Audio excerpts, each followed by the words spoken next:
right, we're on the air live.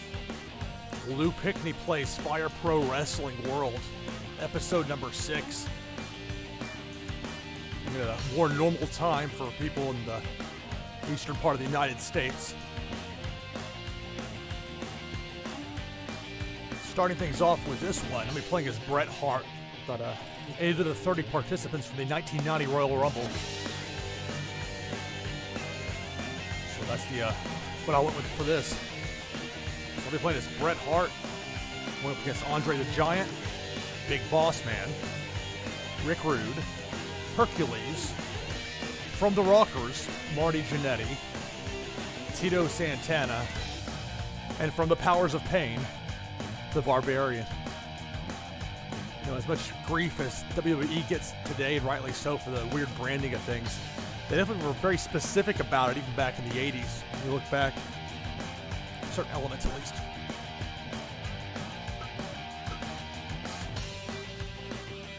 So while this is the Royal Rumble themed ring, this is an elimination match as opposed to an over the top rope battle royal, even though it says battle royal at the top.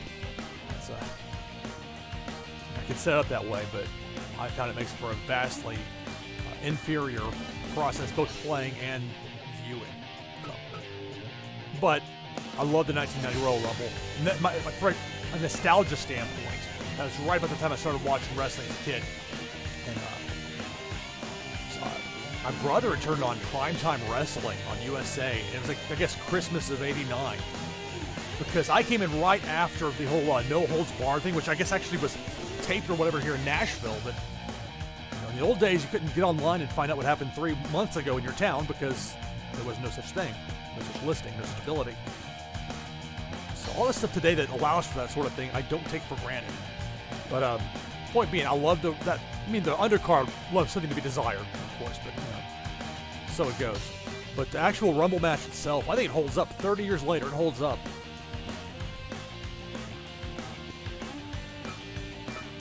The Wrestling Observer Figure 4 online website that Ryan Alvarez and Filthy Tom Lawler, they went through all the different Rumble matches from the past, starting with '88 all the way to whatever when they finished it up was. And I was glad to hear them as enthusiastic about it as I was. I mean, it had some silliness with like the crisscross running the ropes with Hogan and Warrior, but it's memorable, you know, and not like in a bad WCW '98 kind of way either. So all right, here we go. Bret Hart, Andre the Giant, Big Boss Man, Rick Rude, Hercules, Marty Jannetty, Tito Santana, and the Barbarian. Referee is Earl Hebner. Venue, USA Grand Dome, ring, Royal Rumble. Here we go.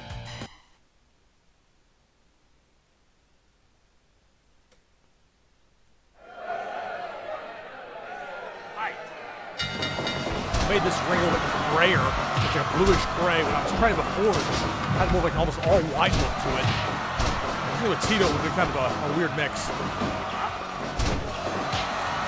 Vertical suplex by the Barbarian on Marty Jannetty.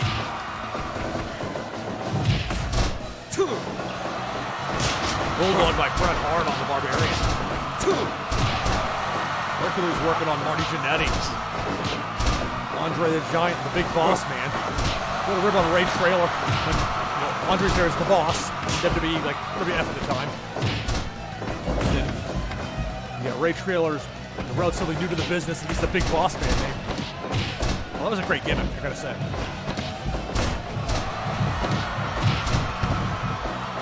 Bret Hart and Andre the Giant outside the ring.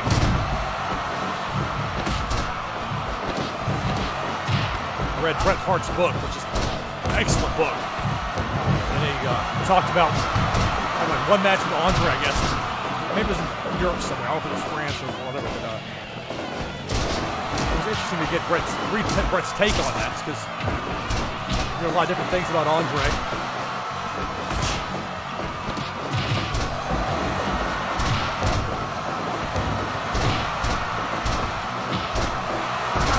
Andre did the smart thing there, just rolled out of the ring. He's getting crowded in that left corner. Early for the sharpshooter, but oh well. And I realized Bret Hart was not using the sharpshooter in 1990. But I can't promise that this is a 100% canon, as it were. last second pulled Rick Rude out of the way. Barbarian hits the mat. He's not happy about it.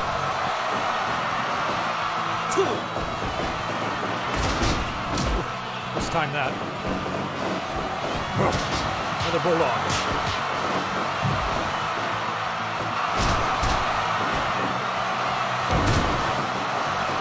I guess this version of Bret Hart doesn't have a whip yourself over the top rope into the ring type move. Springboard. Backdrop on Jannetty by Bret Hart to cover.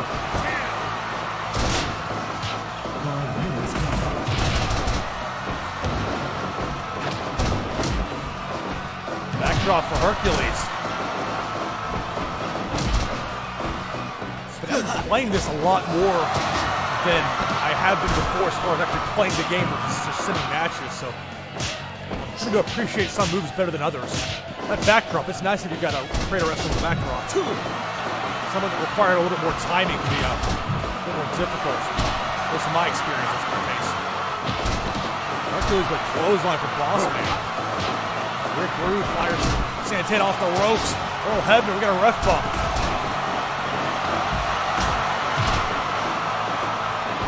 Little piece of lumber.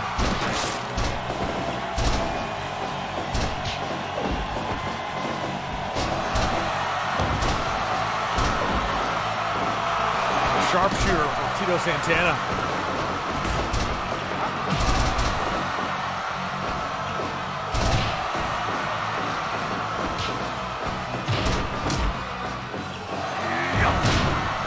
Look at the strength of Rick Rude trying to pick up Andre the Giant. Meanwhile, Hercules with the big boss man up in the air. Quality back suplex on Rude by Bret Hart. Backbreaker on Jannetty.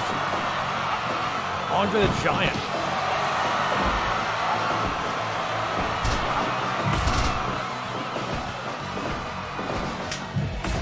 Jannetty in the corner on one side, on the other is figure-four leg lock by Tito Santana on Rick Rude.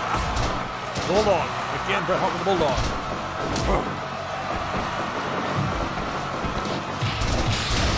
Oh, stolen finisher. Look at your bury.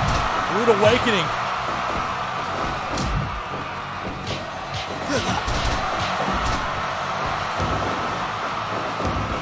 Usually these first matches in this Blue Place Fire World series, I'll go through and make sure they'll have the ability to possibly steal a finisher.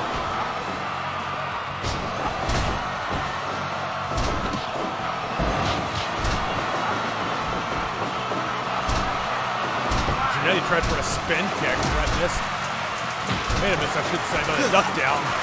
Barbarian going for a cover on Jannetty. 2.9. Jannetty. Barely escaped. Spam with a sharpshooter. Pile driver by Barbarian on a big boss man.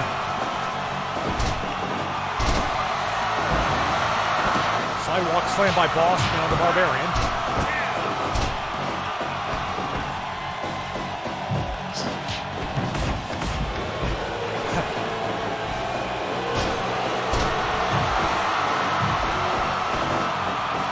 Fired to the corner. Meanwhile, the Barbarian on the top rope with Bret Hart and a headbutt reverses it. Andre and Bret. New suplex. You got Santana in there. Marty Jannetty. Strike exchange. Rick Rude. Bret Hart.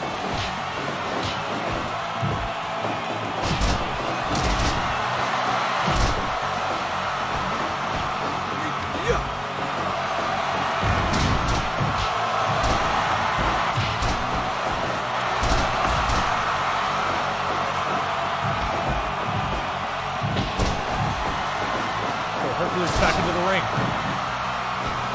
Back over the top rope. Andre the strength, picking up Tito Santana with ease. Now the Rude awakening on Tito Santana. Tito had stolen it from Rude earlier. 2.9 on near fall. Crowds get loud. Headbutt from Andre. Sidewalk slam. Big boss man.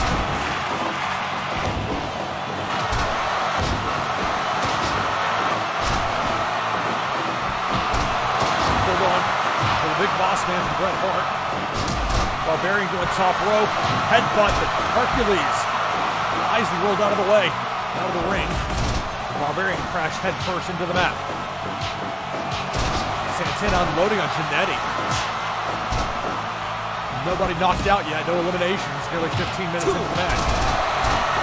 It's an elimination match. No first fall wins nonsense.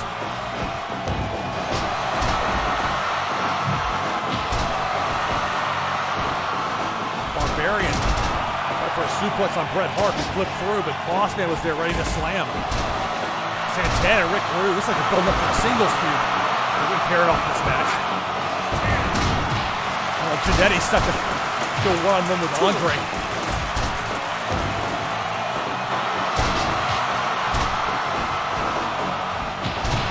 Bulldog. Jannetty, Rick Rude. Andre the Giant out of the ring. Small package, Bret Hart, Marty Jannetty. So Tito's out, Jannetty's out, down to 6. So the exhaustion starting to set in. Covered by Hercules, a Barbarian, 2.9 a near fall.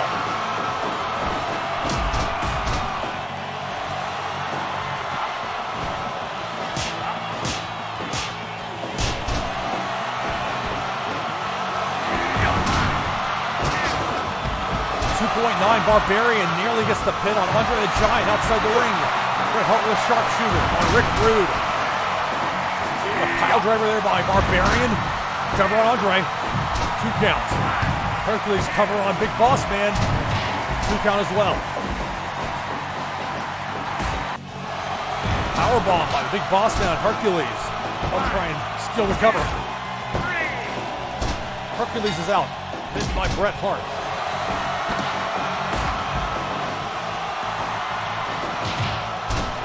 You notice I've been trying to keep my distance from Andre the Giant. Head off the top connects. Barbarian. With a skull, the Big Boss Man in a pin attempt. Boss Man kicks out at 2. Andre drops. Rude now is the stolen signature maneuver. Set out pile driver by the Big Boss Man on the Barbarian. 2 count. Cheers from the crowd. Rick Rude getting some cheers.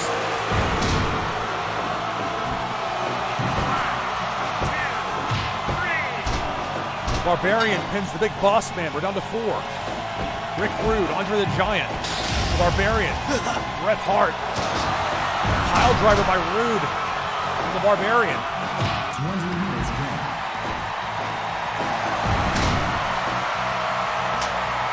Barbarian with that piece of wood. Makes contact with Bret Hart.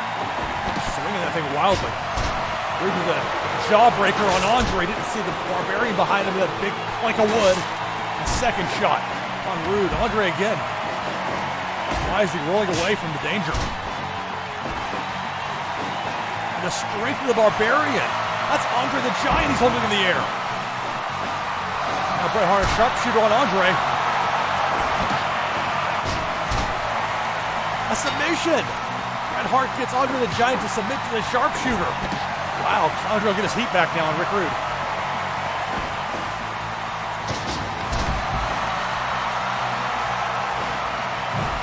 Andre's gone. It kind of is like the 1990 Royal Rumble with Barbarian and Rick Rude in there late.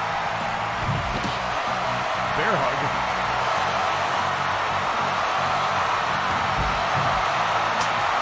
Barbed wire baseball bat.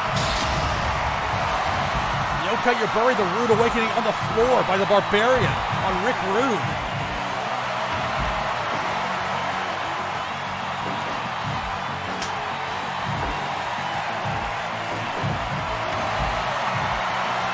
The plancha.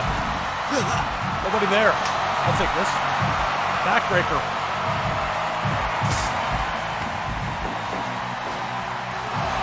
It's the Barbarian and Rick Rude outside the ring. Bret Hart in the ring. The final 3. Rude getting some more heat here. Boos of the crowd.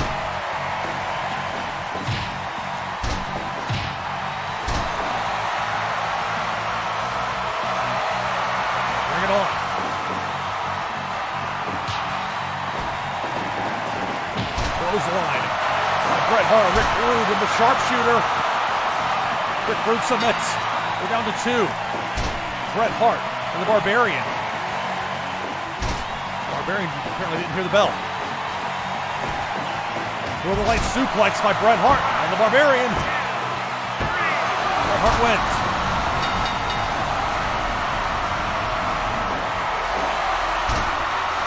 Yeah, poor sport. All right.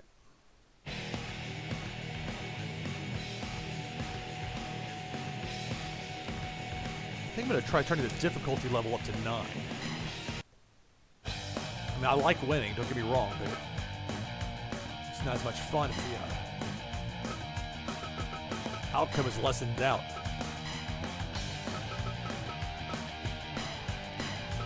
All right.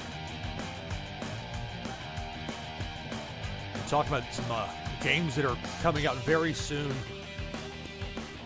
Total Extreme Wrestling 2020. Their latest beta version's out. And that's free to play. It's like a 2-month run for the first 2 months of whatever year you set it up as. Ton of customizable stuff with it. Another game, RetroMania, and that's what I'll be going with here. RetroMania, I love the arcade game WrestleFest. WWF WrestleFest from 1991. And that's, there are a few games that I care about that much. Like Tecmo Super Bowl for the original Nintendo. I love that. People say Tecmo Bowl, and that was a great game too, but Tecmo Super Bowl was just, it's incredible. When you see what they're able to do with the limitations of a Nintendo Entertainment System, it's just, it floors me able to make this stuff happen. But anyway, not to get too far off topic with that, RetroMania is, I believe it's the officially licensed by Technos, recognizes the sequel to WrestleFest. Successor. Maybe I've got the wording a little wrong, so forgive me on that. But I've already got it pre-ordered. I'm excited to give it a try. I keep forgetting. I need to ask if they're going to have the pile-on animation like you could have in WrestleFest and the Rumble. We have like 5 or 6 guys piling on. Like the Mike Awesome and Masato Tanaka spot with Kaz when he was on his way out.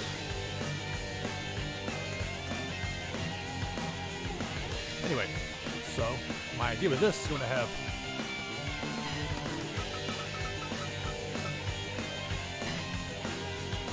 these wrestlers that will be in that upcoming game, RetroMania.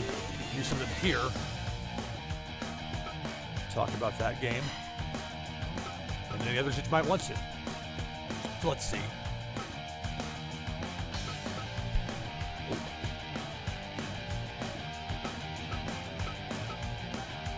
Playing as Stevie Richards, or Big Stevie Cool as they're referring to him in the game. That version of him. Big Stevie Cool. I know Stevie Richards is a fan of Fire Pro. I remember having some live streaming out of it when it first came out for the PS4, as I recall.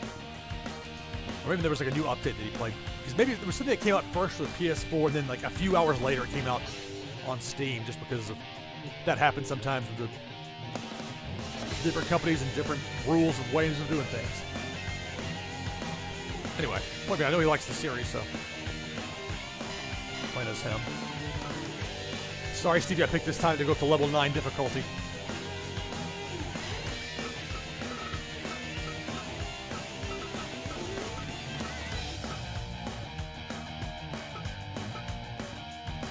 Austin Idol had that hilarious commercial for his wrestling school on NWA Power. Those early fake commercials, that and the waffles and tire irons. Some creativity. I don't think they get their due either. I think it's well done.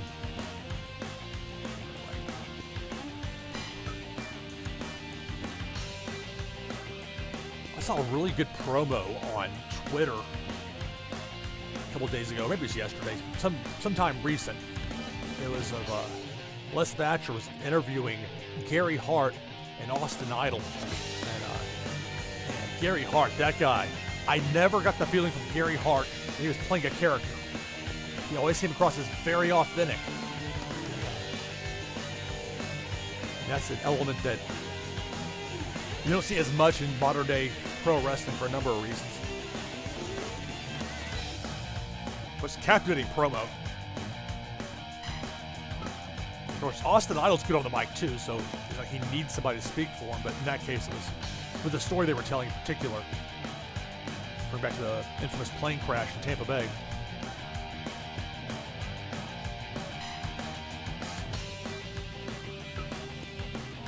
I like that they have Zack Sabre Jr. in RetroMania. I'm really happy they got him in there.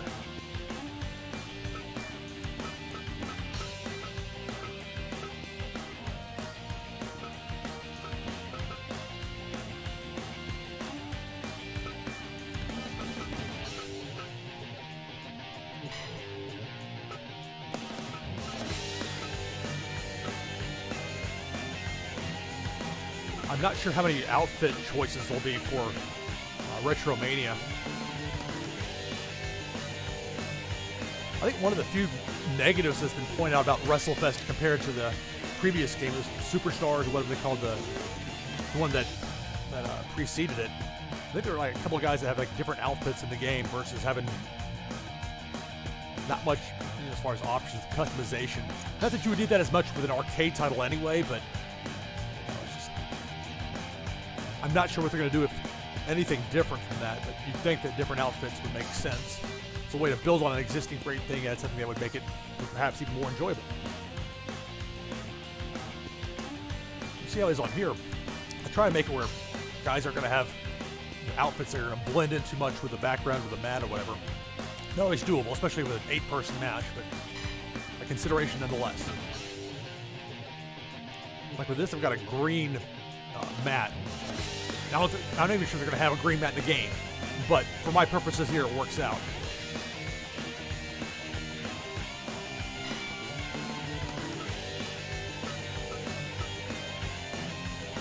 And I plan on streaming RetroMania, so that should be fun.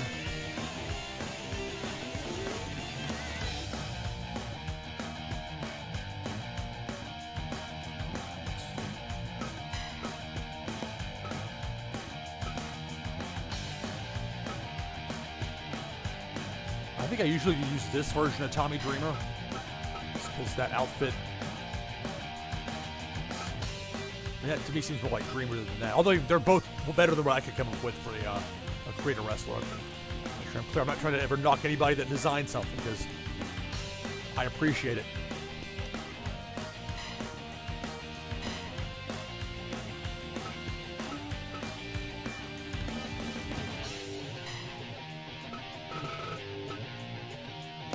Another great get for this game was Jeff Cobb.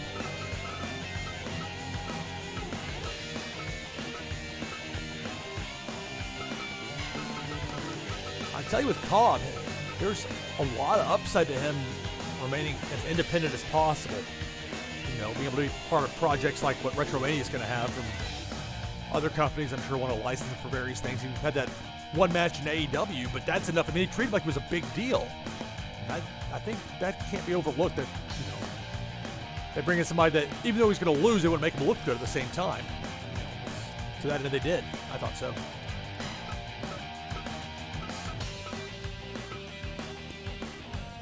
I enjoyed this match with Kojima. I've talked about that on here before at the Nashville New Japan of America show in late January. Which in some ways feels like a decade ago.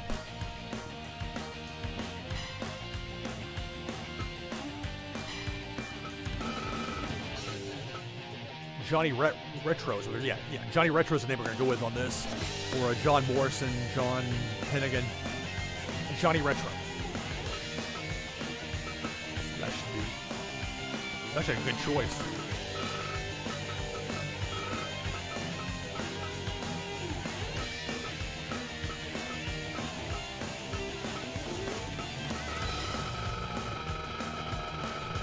Roll call.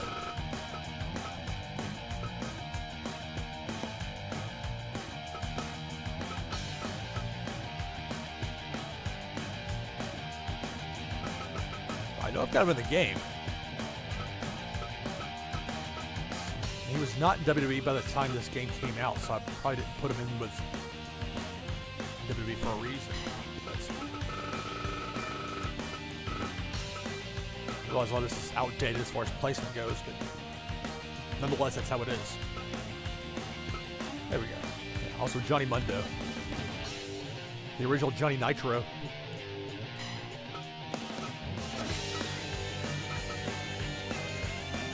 It's kind of a cool look. Well, Shawn Michaels-esque.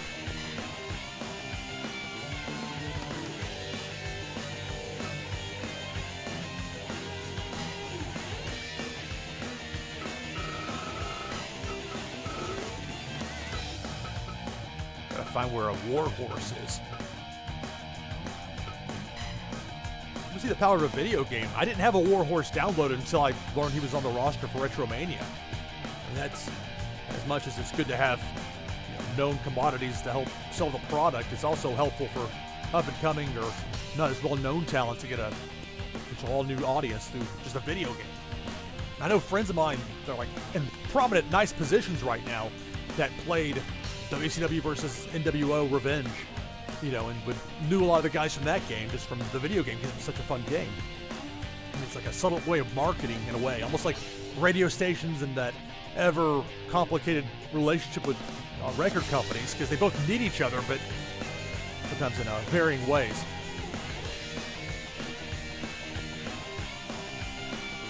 So where would Warhorse be? Other?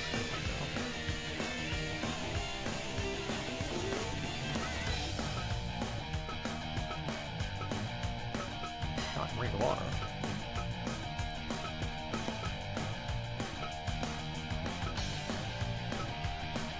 Riveting, trying to find War Horse. Well, that's Wardlow, not War Horse.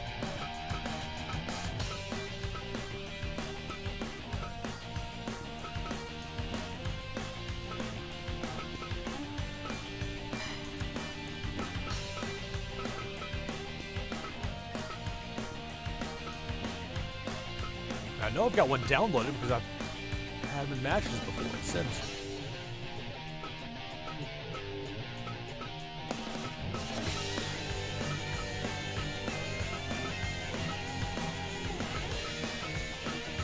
Not Stardom.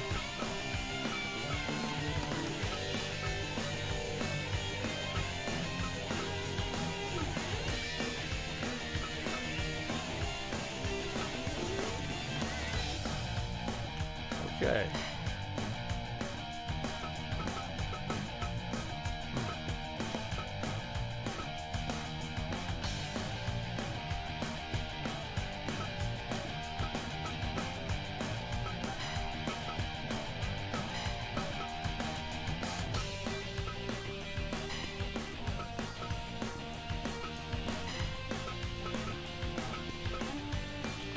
To look for Warhorse another time.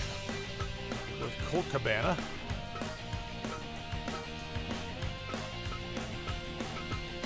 There's several categories he could be in as well. Colt Boom Boom Cabana. What's up with that?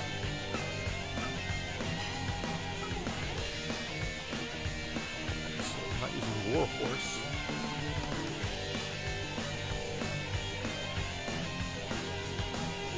I don't think I've got a Nick Aldis. I was going to use him, and I realized I don't think I've got one downloaded. I wasn't going to use either of the Road Warriors in this, just because I've used them previously, and I'm trying to keep it fresh as far as the lineup goes as much as possible.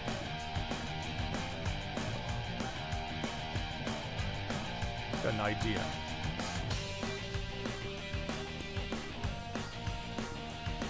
Check here and see. I looked it up before the list of RetroMania wrestling roster.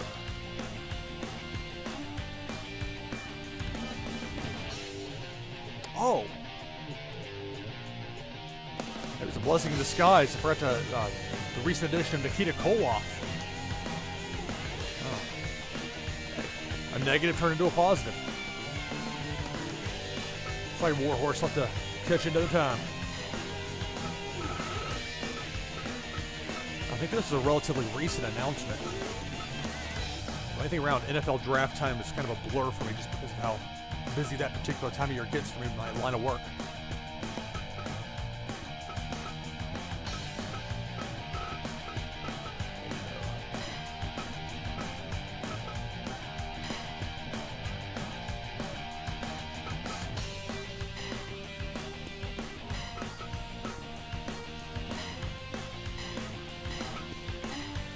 We'll be able to differentiate, I think.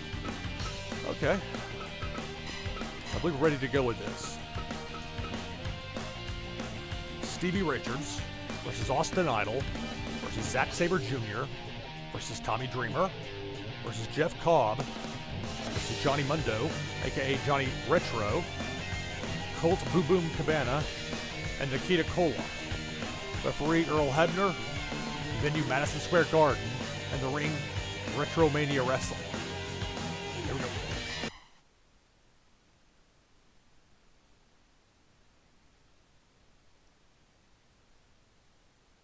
I think at some point I might live stream, trying out the Total Extreme Wrestling 2020. Latest beta test I have. He got a ref bump. Oh, I left Hebner in there.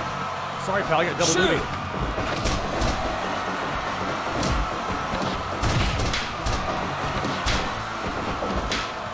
Jeff Cobb, not afraid to use the kendo stick. Austin Idol roughs up Big Stevie Cool, clothesline. There's Sabre sneaking up. Dreamer with a barbed wire baseball bat. Shoot! Week before leg lock by Austin Idol on Tommy Dreamer. Neckbreaker, Cabana on Jeff Cobb. Backdrop by Stevie Richards, Big Stevie Cool on Zack Sabre Jr. Not so fast. You heard the man. Koloff slamming Jeff Cobb's head to the turnbuckle.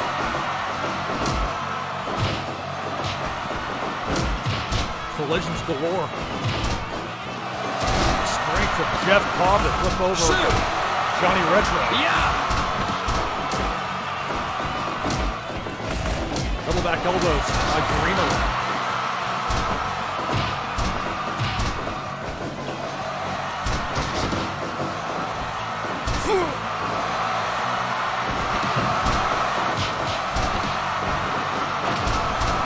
Sabre off the ropes, a running knee to Idol.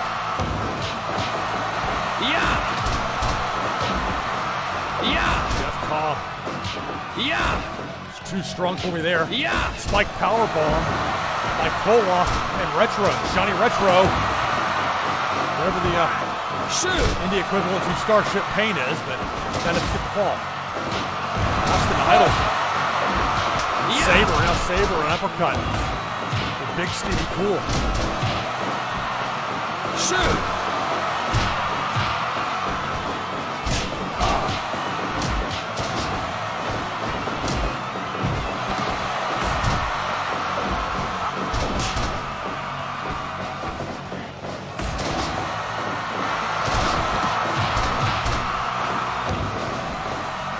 Johnny Retro again. That Starship.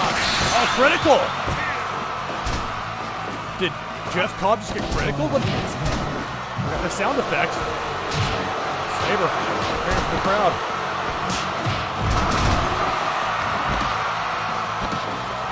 Shoot! 1, 2, 3. I guess it was Cobb. Critical, but I guess able to nonetheless leave the ringside area.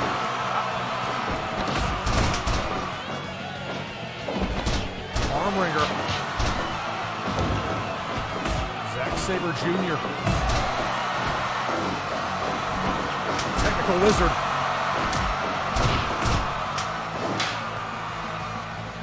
Dueling kendo sticks. Seated Cole Nelson on Sabre by Big Stevie Cool. Trying to beat Sabre his own game. The top rope, Tommy Dreamer with a big splash on the Sabre, 2 count.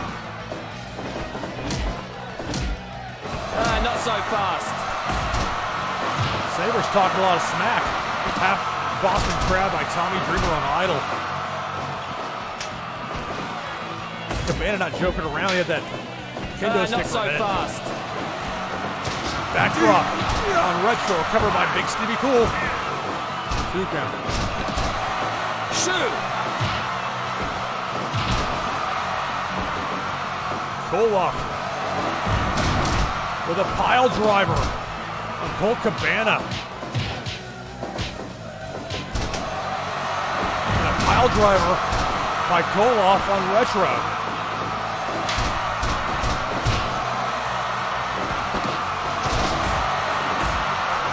Big Stevie Cool breaking out the MMA style, not MMA style, MMA style knee strikes. Big Stevie Cool punches in the head from Koloff. DDT by Tommy Dreamer, Johnny Retro, and a Bulldog. On Koloff, there's a roll-up by Cabana, Austin Idol. 2 count. Backdrop. Cut Sabre off the ropes. Retro running knee. To Sabre to cover. 229. Near falls. We approach the 10-minute mark of the match. Now past that. Koloff throws Idol out of the ring. Punch to the stomach by Koloff and Tommy Dreamer. Kicks out of 2. Yeah. That's stolen signature maneuver. Claw.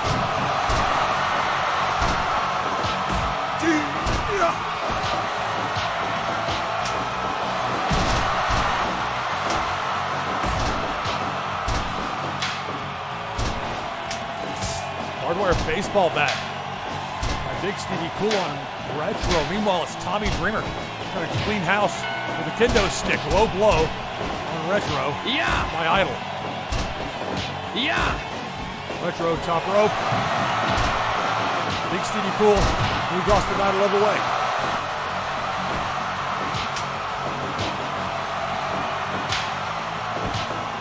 Cabana was swinging that kendo stick. Now a backdrop. Colt Cabana sends Zack Sabre to the outside. Starship Pain by Johnny Retro. 2.9. Austin Idol kicks out at 2.9.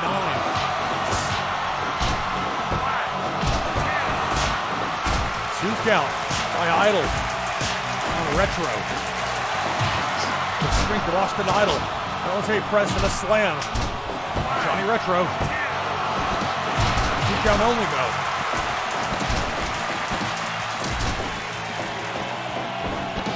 Figure 4 leg lock.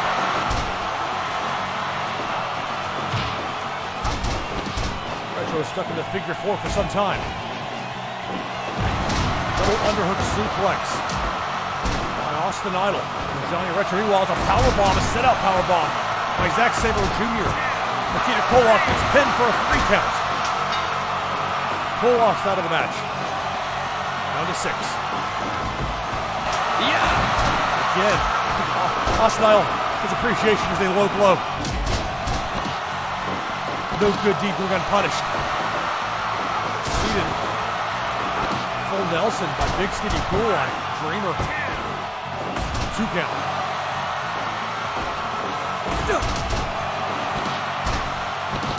Big Stevie Cool.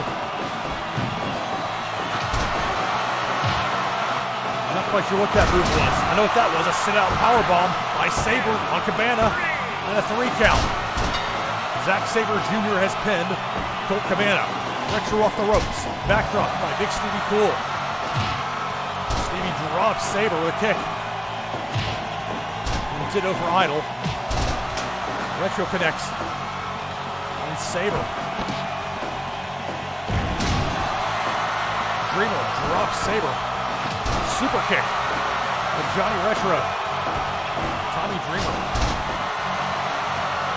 Retro caught the submission move. Zack Sabre Jr.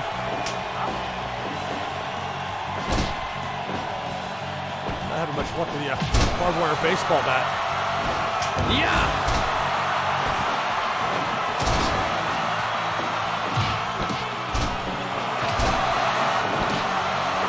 Just out of range for you.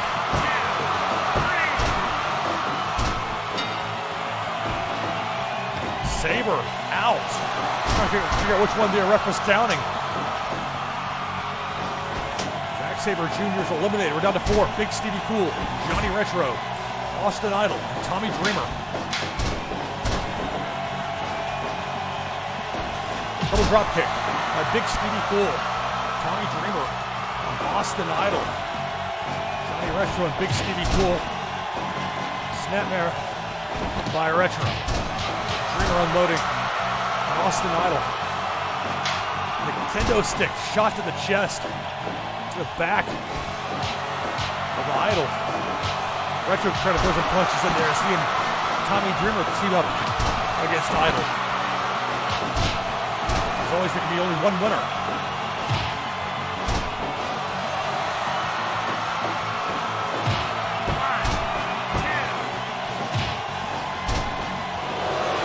There's some heat.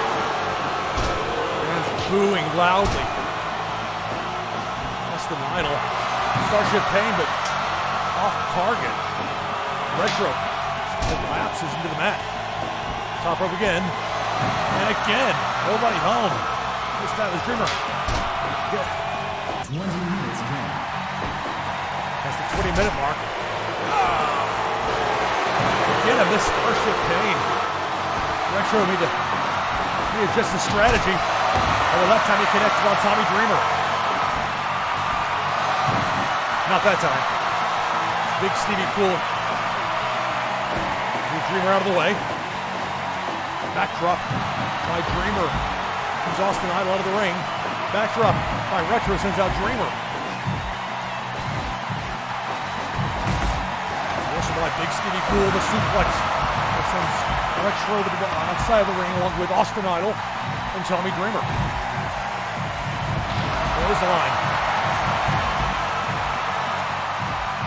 It's not false count anywhere.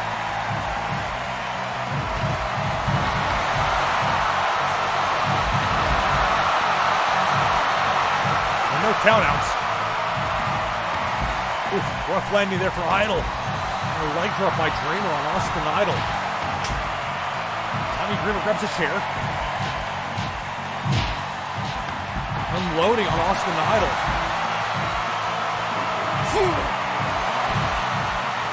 Idol and Big Stevie Cool team up to suplex. Tommy Dreamer. Big Stevie Cool into the ring, clothesline and the cover on Johnny Retro.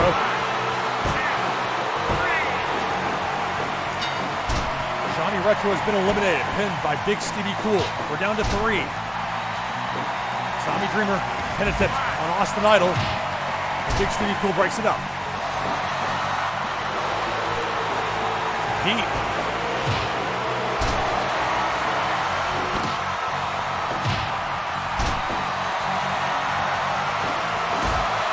Knee strikes now from Stevie. And a pile driver. Austin Idol with a pile driver from Tommy Dreamer. Dreamer fires Idol into the corner. Stun gun. Dreamer with a stun gun on Austin Idol. Big Stevie Cool goes to the cover, and there's Dreamer to break it up. He wants the pin attempt. 2.9.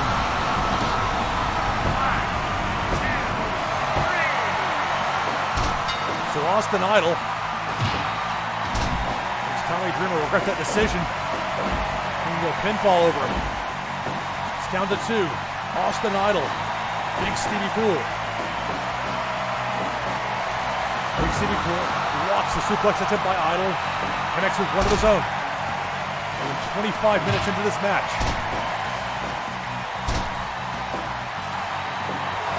Now knee strikes.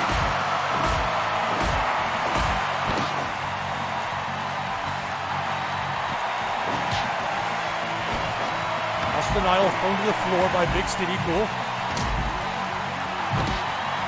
Again, that weird leg lock submission there. The twist around. It takes some time to apply that. A 3-step process. Big Stevie Cool on the apron. It's suplexed into the ring by Austin Idol. Idol has that height advantage, strength advantage, weight advantage. But on the other side for Big Stevie Cool, perhaps a speed advantage. The elbow connects.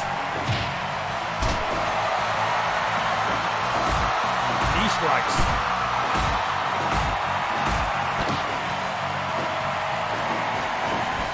We'll look at the clothesline attempt. I'll telegraph that one.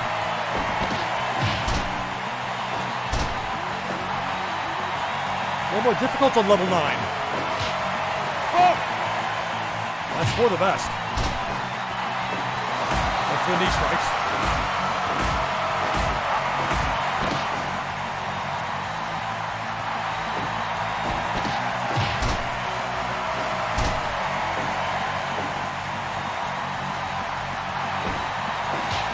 Strike exchange.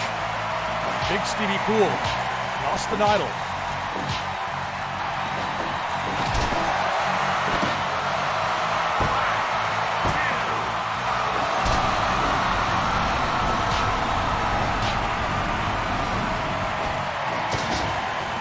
Side headlock.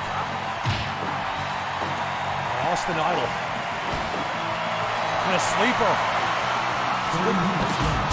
Heard the ring announcer say we passed the 30-minute mark of the match. Idol, backdrop.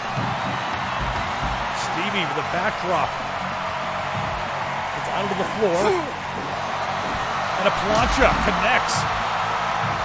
Stevie Cool with a dive to the outside, back. The leg lock, body scissors combination.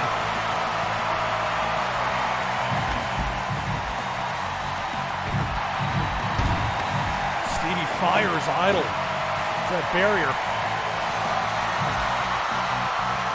So these wrestlers will all be in the RetroMania wrestling game coming out soon.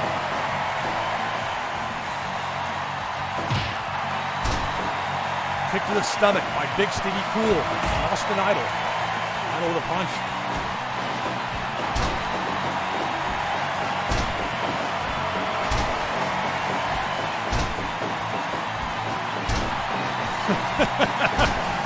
It's only going. We're 32 minutes into a match.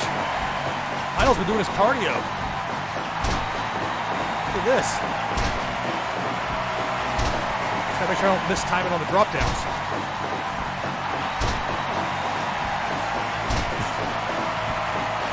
I'm gonna lose some star ratings over this.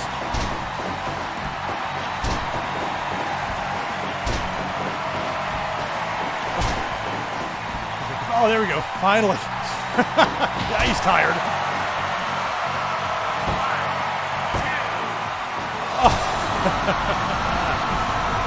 I'm glad I didn't win that way, to be honest. That's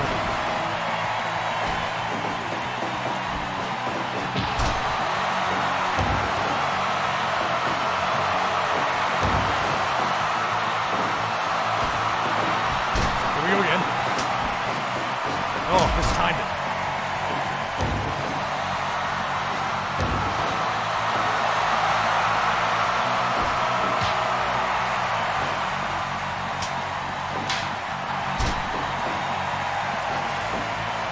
Stevie Cool with a kendo stick to the back of the head. Lost an Idol. He is back. Idol finally finds a counter. That's the 35-minute mark of the match.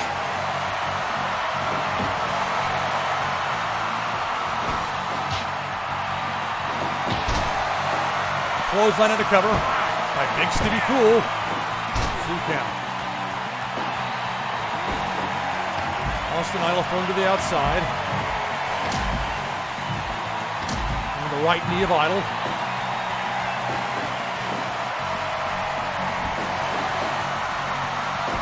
Idol dazed. It's a wheelbarrow-like drop there by Big Stevie Cool. Punches to the head by Idol.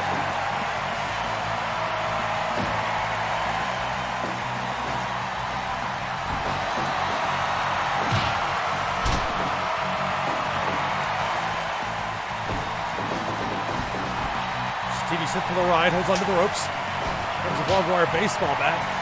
Austin Idol strikes before Stevie can make use of it.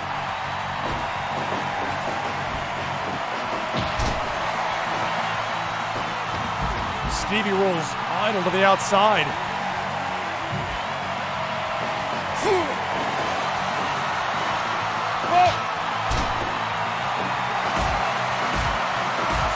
back to those knee strikes on Austin Idol.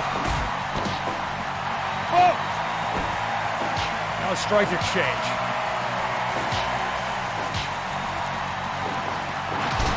A super kick gets the better of Idol. The cover by Stevie. 2.9. Double underhook suplex by Austin Idol. Idol sent to the ride. And here we go again. Cardio drills. Performance Center. The WCW power plant.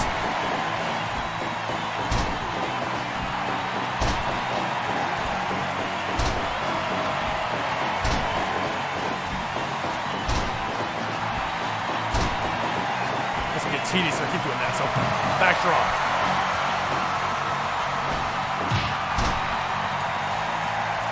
Idol's able to counter, he's blown up. And that wheelbarrow style drop by Big Stevie Cool on Austin Idol, and Idol with a back elbow. Until Idol's exhausted.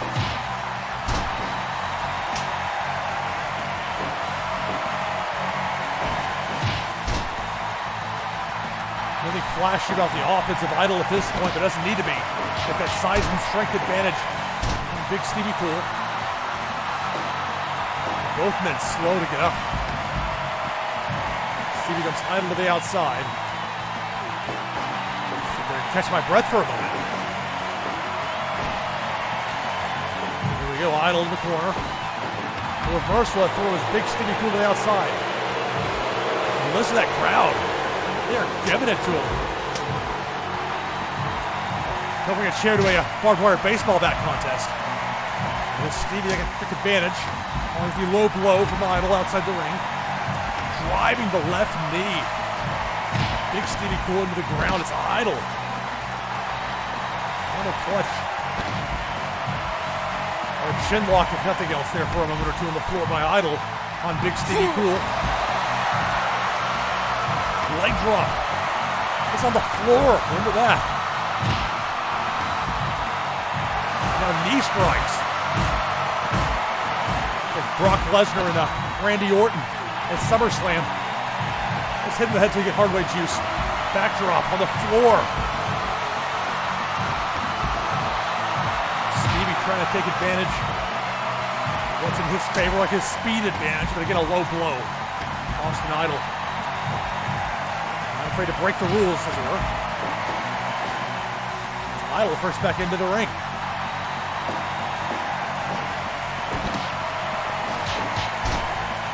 Elbow drop by Austin Idol. We started with 8 wrestlers. Down to these 2, a sleeper hold. Austin Idol, a sleeper hold. On Big Stevie Cool.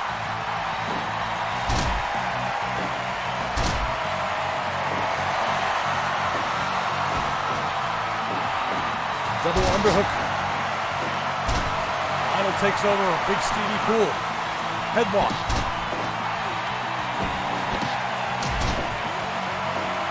Figure 4 leg lock. And a submission. We're in 45 minutes into it. After the match. Idol did a poor sport.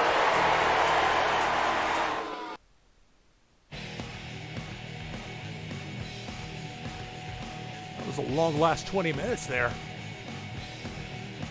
Oh, the Las Vegas leg lock. I didn't realize I had that name. So buy RetroMania when it comes out. Looks great. Your winner, Austin Idol.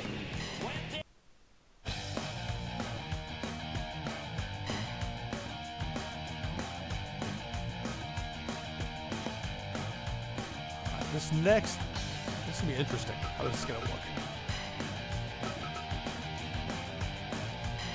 Maybe 3 years ago that New Japan came out with some merchandise, and they have some stuff that seems unusual, I think, at least to Western audiences, just the cultural differences with Japan and the U.S. And it'd be fascinating with the two sides mixed as far as what you get. But there were these two, like, you'll see it in a minute here what the actual ring looks like.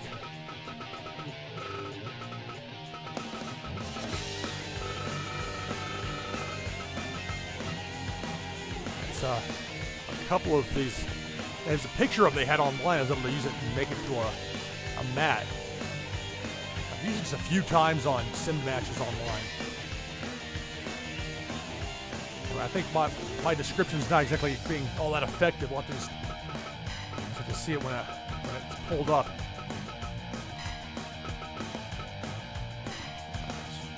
We're playing as Ricochet. Got a couple of Ricochet creator wrestlers. I think the one I want's over here. A couple of them. Give him the Prince Puma mask.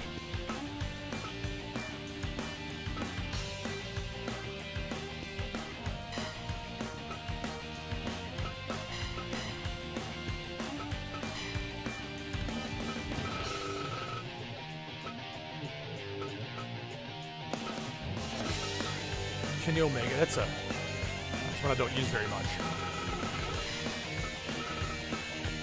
That's the one. Now, that doesn't have his actual face on there, but I like the way this one plays better than the one that came with the official downloadable content. There's probably somebody out there that's been able to use the current Omega face with a similar moveset that plays a little bit better, but I haven't found it necessarily. I haven't been looking all that much either. I have a lot of Omegas.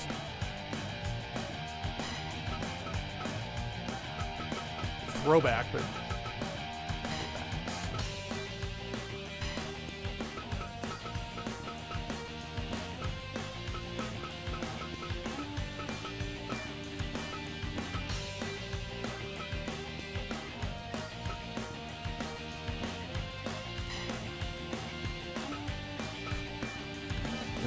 pre-LIJ Naito. And it's so weird seeing him, like old matches from Naito from 5 or 6 years ago on New Japan Worlds. I mean, I remember I started watching regularly again before LIJ came along.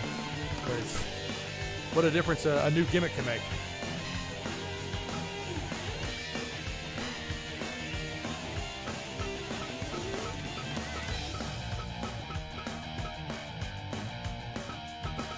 Kota Ibushi.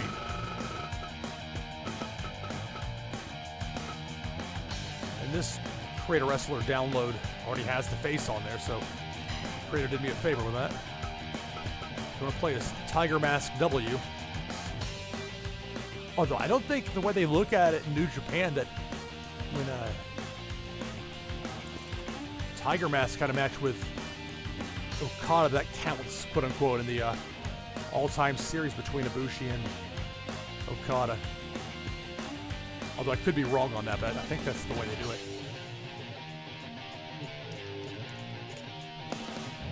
It's just nice to have promotions where wins and losses really do matter. Treated as important.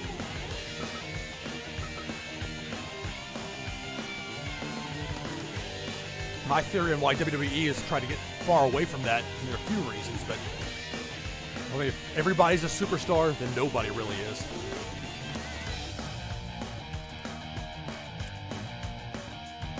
All right, let's see.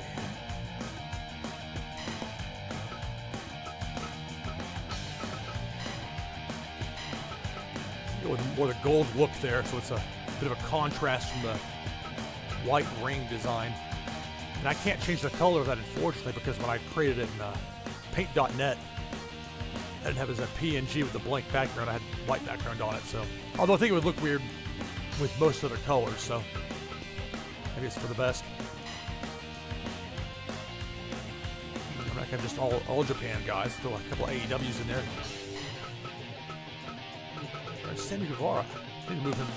He's one of those guys in the wrong category. I think he's one of like the maybe AAA. There he is. I know AAA has a relationship with AEW, but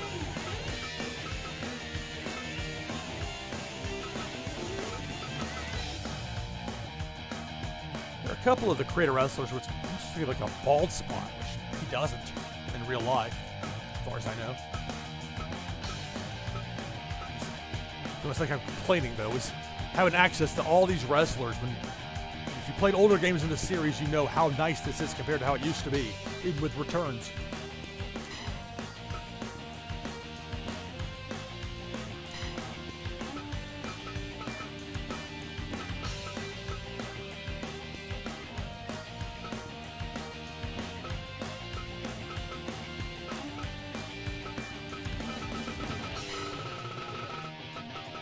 Shinsuke Nakamura.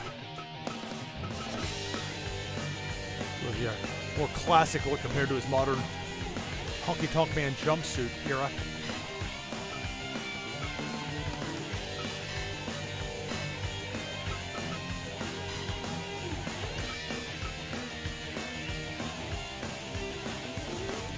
Where it's not too similar color-wise with Sammy Guevara and Shinsuke Nakamura.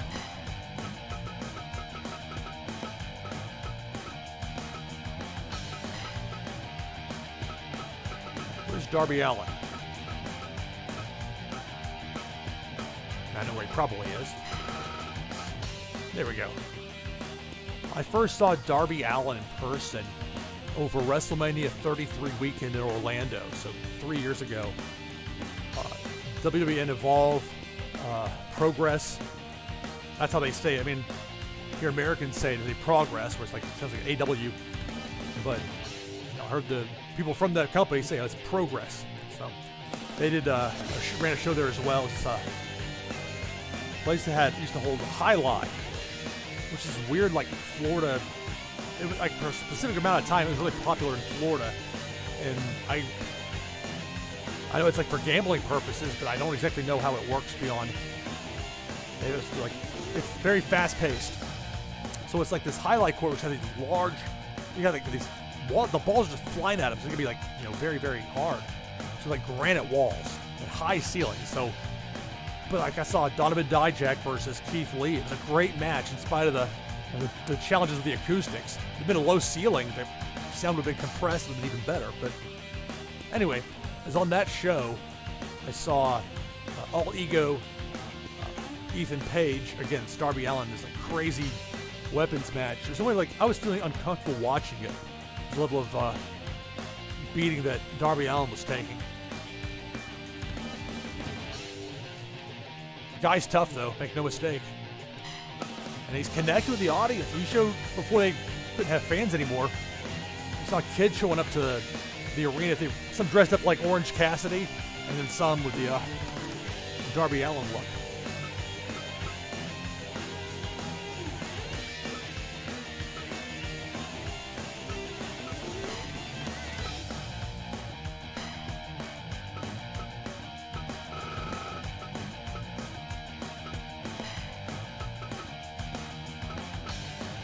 We'll go with Shota Umino, son of Red Shoes. I don't have his the excursion version of him from Rev Pro.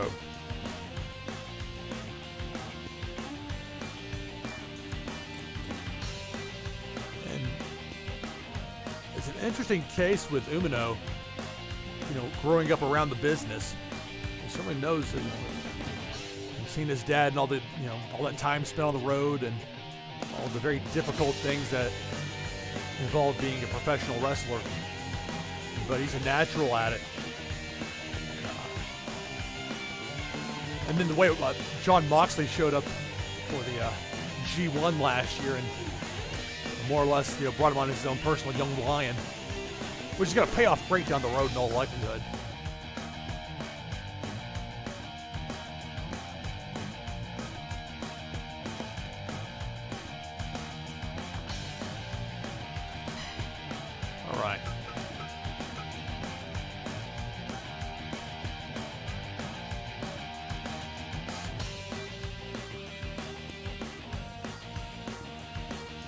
Take a 2-minute break. I'll be right back and we'll get this next one started.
All right.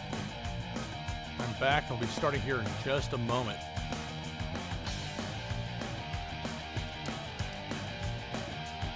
Trying to make a note of who I'm going to be playing as in chat before I actually start the match, aren't I?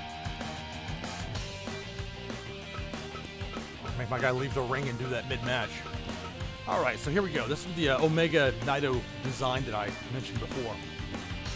It's going to be Ricochet, with me playing as Ricochet, against Kenny Omega, Tetsuya Naito, Kota Ibushi, Sammy Guevara, Shinsuke Nakamura, Darby Allin, and Shota Umino. Although, I can't have Shota Umino and his dad. I know they've done that a couple of times in New Japan. When Tanahashi and Umino had their New Japan Cup match last year. And one that I'd forgotten, but talking on Twitter, Chris Charlton noted that actually that Red Shoes had also refed the very first match that Shota had as a young lion, like official match in New Japan.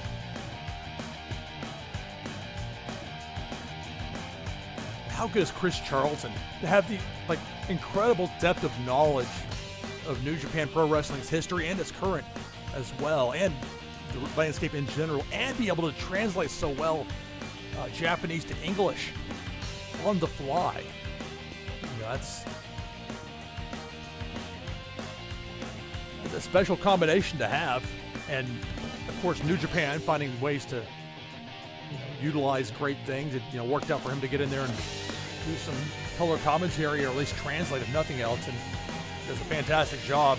And he's got Kevin Kelly, and Kevin can work with anybody. Kevin Kelly's great, and I know Kevin has worked so hard as far as I'll watch a New Japan show, and as much as I follow that product and try and read everything and listen to everything about it, there'll be something that I don't know that Kevin will tell me, and it'll be interesting. And to that end, I used to be the type that, because I got used to watching Japanese wrestling with Japanese, play-by-play, whether it was All Japan tapes in the 90s, those comp tapes, those main events, those incredible matches, or New Japan Juniors, or that sort of thing. But it's the point now where I do like to go back later with the Japanese commentary, because they can be really excited, enthusiasm, even though you don't know what they're saying necessarily. You can pick up enough where you've got an idea where they're going with it. But that I would choose to watch with Kevin Kelly, and whether it's Gino Gambino, Rocky Romero, Chris Charlton, however they have their combination set up. It's a good system. And, here's hoping things get back to where we can enjoy that again. It's a giant question mark to that end. All right, so here we go. Teased it long enough. Omega versus Naito. That themed ring. Ricochet, Kenny Omega, Tetsuya Naito, Kota Ibushi, Sammy Guevara, Shinsuke Nakamura, Darby Allin, and Shota Umino. And help if I grab my controller.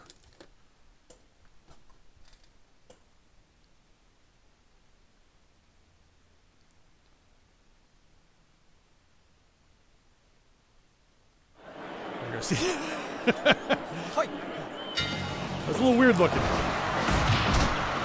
Yeah, it's kind of cool at the same time. That level of detail on it. I mean, Naito, he's sticking his tongue out. Well, Darby Allin, not wasting any time getting a light tube. 15 seconds into the match. I'll stay away from him for the moment. Playing as Ricochet. Whoa.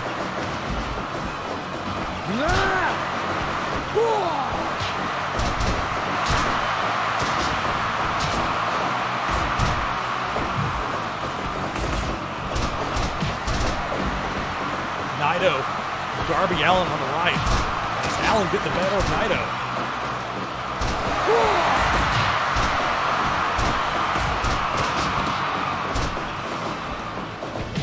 Running kick by Ricochet to Kota Ibushi. Now it's Shota Umino. Gonna test the strength of Ricochet. Naito. A shot to Darby Allin. Nakamura knocked out of the ring.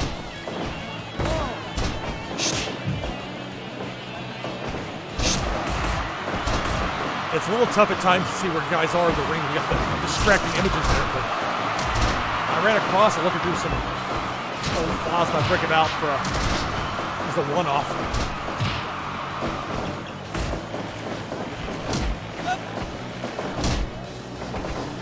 See if I can get a Ibushi to fight on the ramp with me. Come on, Ibushi, come on. Come on, dude. I'll have to wait, I guess. I'm not going to get Kota Ibushi out there. I tried. Look at Umino. Shota Umino cleaning house. Shooter.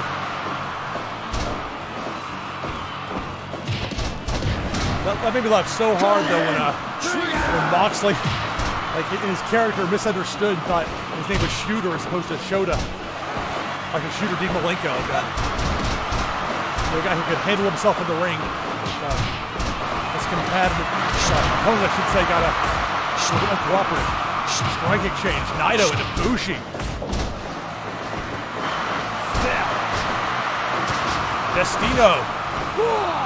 Guevara by Naito. Tetsuya.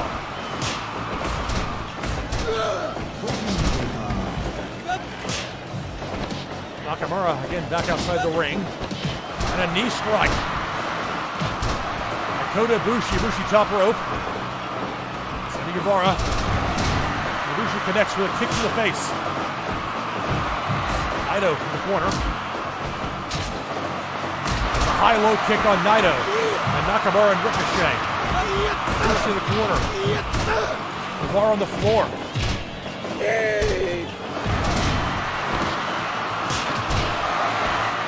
Super kick by Guevara. Submission blocked in by Ricochet. Umino. One count of Darby Allin trying to get a pinfall on Kenny Omega. Enzukiri by Guevara on Umino. Tilt-a-whirl slam by Ricochet on Naito.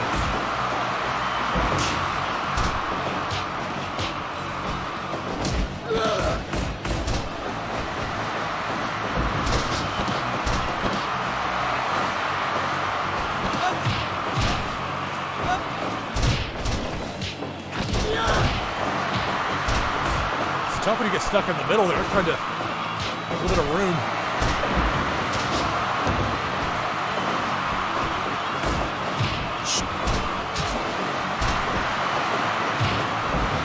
Nakamura drops Ibushi. That's Nakamura lining up. Springboard elbow connects.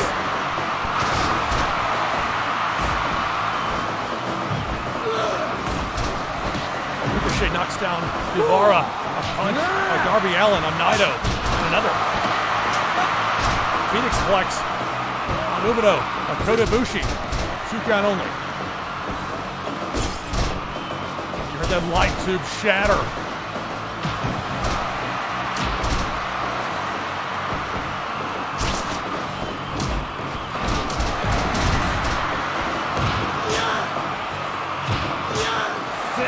Destino. Darby Allin by Naito.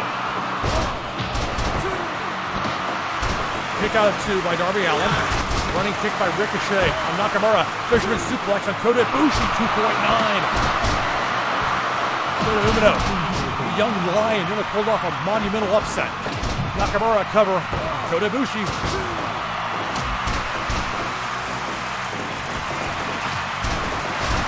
One-winged angel, Kenny Omega.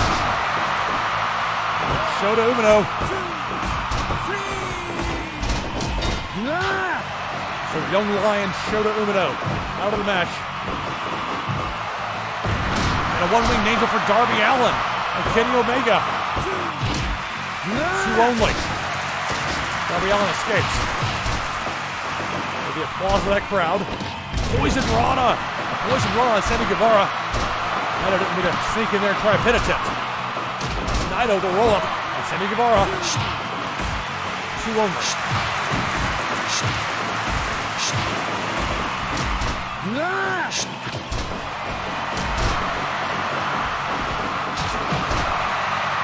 Nakamura, one-winged angel. 2.9. Nakamura gets a 2.9. Meanwhile, you got a critical. Kota Ibushi just got critical.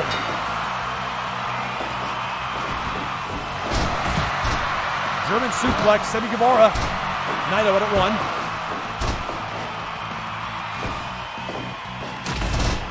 High-low kick, Nakamura and Omega on Darby Allin.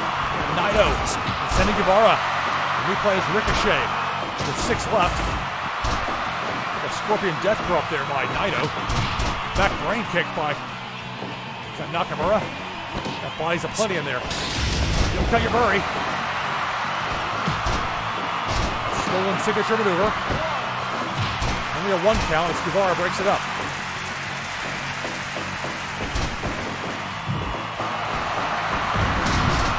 Ricochet off the top rope. A unique way to send Rana and Darby Allin. Sammy Guevara. Letting the crowd know what he thinks of him there with a tall man. There's an armbar. Nakamura gets the submission out of Sammy Guevara with the armbar. We're down to 5. Naito and Ricochet. Long strike exchange. Allin, DDT on Omega. Nakamura picks up Naito. Naito reverses into an ankle lock. Nobody home for Darby Allin as I move Omega out of the way. Now Omega top rope. Double stomp connects. Nakamura fired to the corner by Ricochet. Then came Tetsuya Naito. Both Naito and Omega receiving multiple knees to the gut. Guevara out earlier. Another high-low kick of Darby Allin, Kenny Omega, Shinsuke Nakamura, Tetsuya Naito, and Ricochet. The running kick by Ricochet. He'll cut you bury. Darby Allin steals the Destino from Naito. Ricochet goes for the pin. Kenny Omega makes the save. Now it's going to be Allin and Ricochet double teaming to powerbomb Kenny Omega.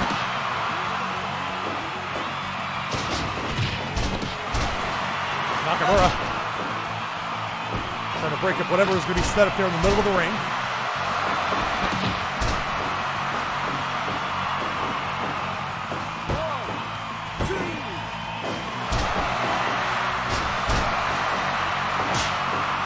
Relatively short radius for Ricochet for this particular iteration of as far as his punches and kicks go. It's fairly close.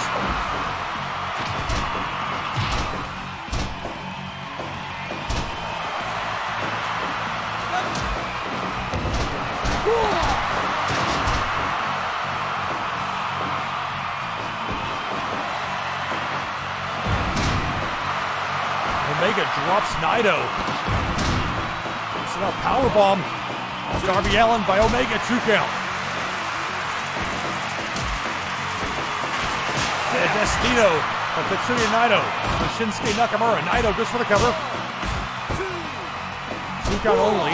Darby Allin gets the better of Omega in the strike exchange.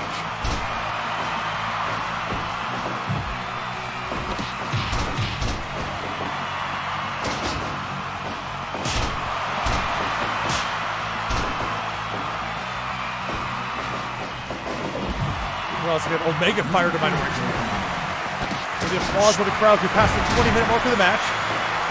Kenny Omega, Ricochet, Tetsuya Naito, Shinsuke Nakamura, and Darby Allin. Those are the 5 remaining. See Kota Ibushi laying there. He got knocked out earlier in the match. Bulldog by Omega on Ricochet. Naito. As he get on the top rope. Spin kick by Omega on Ricochet. Omega fires Ricochet to the corner. Reversal backdrop by Ricochet drops Omega outside the ring. Nakamura and Naito. Ricochet going to that left corner by Darby Allin. There's Omega. Omega again backdrop down to the ring. Darby Allin thrown out of the ring. Asai moonsault connects. Ricochet with high risk and connected. The Asai moonsault on Kenny Omega. Look out for Darby Allin right there. Omega steps in. Meanwhile, in that far corner, Naito and Nakamura. Darby Allin has a sledgehammer outside the ring, costing Kenny Omega. Spin kick by Ricochet takes down Omega. Knee to the face by Nakamura. And Tetsuya Naito in a second. And that second one, is that the critical or is this a critical with that sledgehammer? It's a critical with a sledgehammer. Darby Allin knocked out Kenny Omega. Armbar attempted there by Nakamura, but Naito made his way out of it. That flip out of the corner by Nakamura more than 23 minutes into this match. Nakamura and Naito, that strike exchange. That submission immediately. Trying to take advantage of the long exchange between Nakamura and Naito.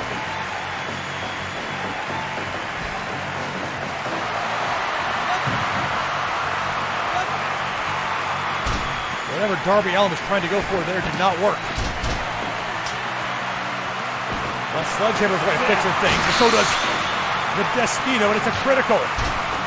Naito knocks out Darby Allin. Move Naito out of the way. Force that hard landing for Nakamura. And he playing his Ricochet down to 3.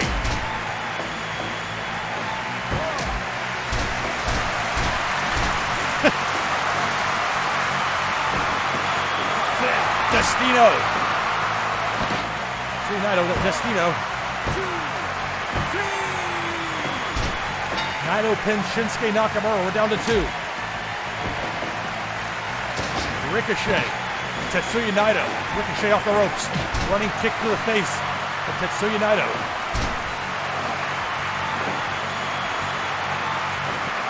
Spin kick by Ricochet. Ricochet dumps Naito to the outside.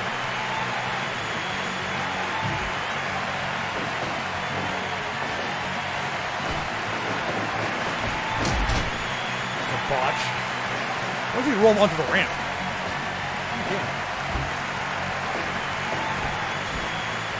That was ill-advised. Nobody home with a springboard forearm, but a tilt-a-whirl by Ricochet. You hear the crowd react. With a running kick by Ricochet. Dragon Sleeper. Modified version of the Dragon Sleeper. No rope breaks in this match. You see Naito slide over there like his ice. And now, rough landing for Naito, getting thrown on the edge of the stage. Is that the hardest part of the stage? Naito fired at the barrier. Here the warnings to the ring announcer telling the fans at ringside, be aware. This fight goes on the floor. Long run for Ricochet on that throw.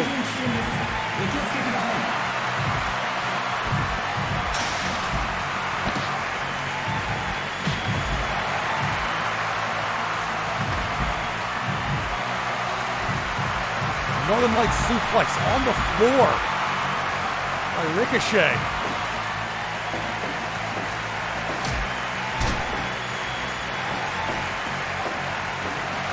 That's a misfire. Side headlock.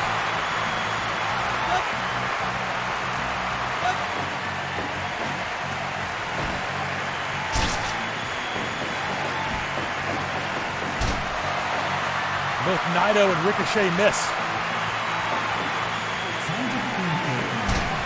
Just past the 30-minute mark of the match. We started with 8. We're down to 2. Tetsuya Naito and Ricochet.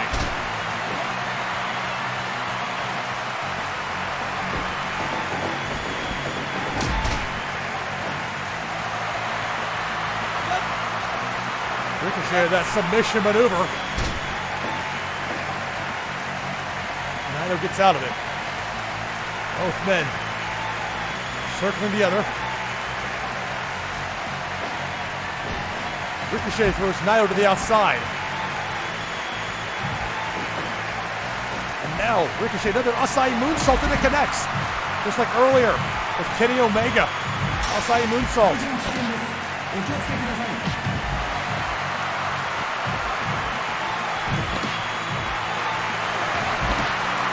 Michinoku driver by Ricochet, but can't go for any pinfalls out here. They can't secure a victory that way. No countouts, no countouts for disqualifications, no time limit. And again, that Sammy bomb Michinoku driver. And again, Naito thrown to the barrier.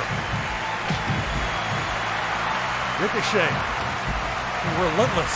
Tetsuya Naito. Nice Naito firing back.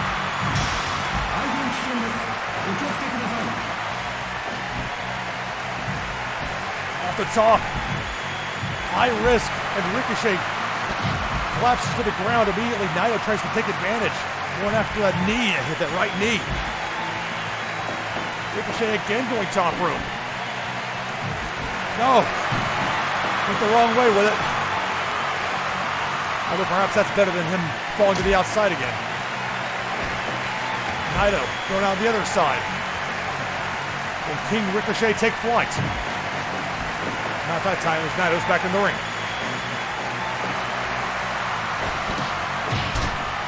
Clubbing shot by Naito to the back of Ricochet. The ropes. Spinning head scissors by Naito.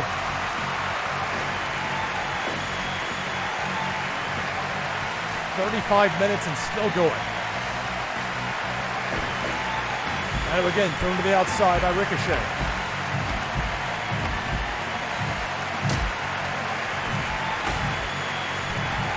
Low blow. Let's see Naito with a low blow on Ricochet. Working that right knee again, that grapevine.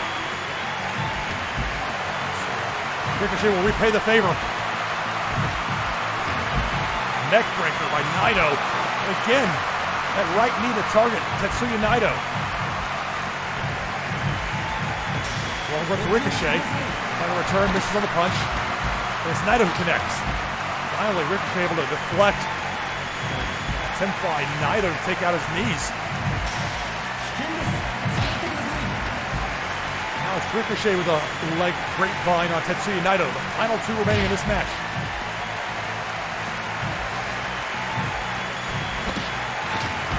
Enziguri by Tetsuya Naito on Ricochet. Ricochet avoids the low drop kick. Northern Light suplex on the floor.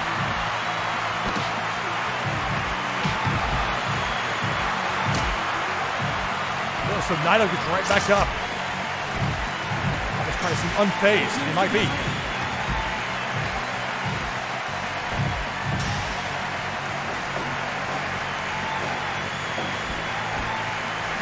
That one connects the springboard from the top rope. A strike by Ricochet on Naito.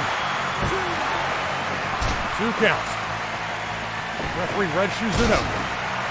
Neck breaker.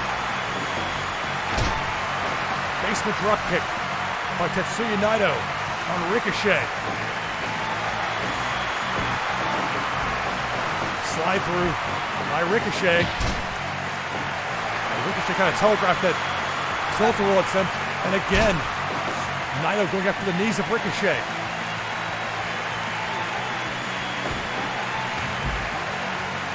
Naito sent to the outside by Ricochet. Another Asai moonsault, and again, 3 for 3 in this match. That high-risk move by Ricochet.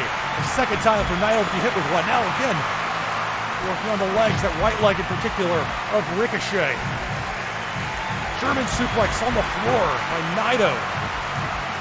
Naito starting to take it to Ricochet. Trouble at top rope earlier. And again, work out the top rope.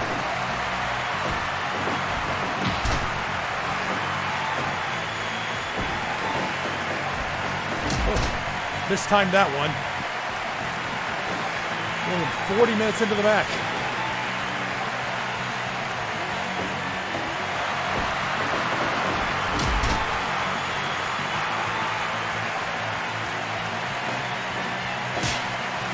That one at least connected. Chop that drops Naito.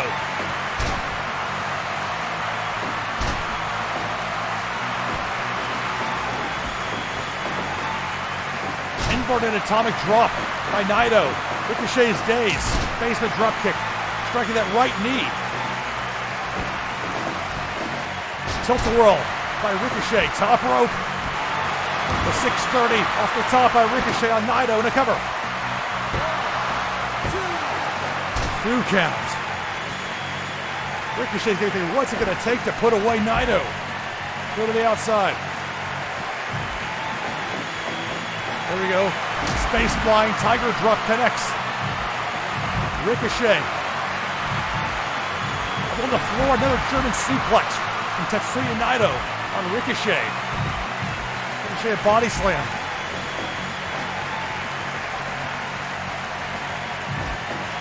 That was a poor decision there. Went to the well once too often. Now Naito, who has been getting back into the ring, sees an opportunity to take advantage. Low drop kick.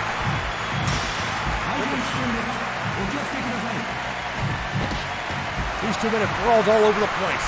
I think we started with 8 participants. There's been a long battle here with Ricochet and Naito. Side headlock by Ricochet.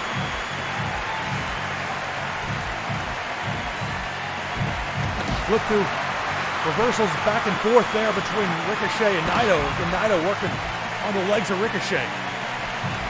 All the same can be said for Ricochet going after Naito's knees. And why not? He has a known history of knee issues. Oh, that's true for most pro wrestlers in general. We're 45 minutes into the match. It's a long run. And a hard collision for Naito into that barrier outside.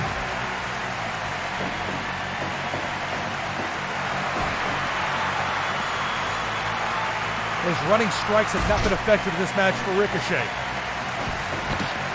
Reverse neck breaker by Tetsuya Naito. Flip kick.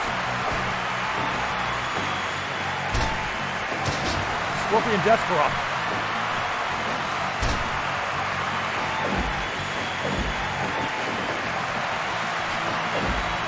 Riding agony there, rolling around.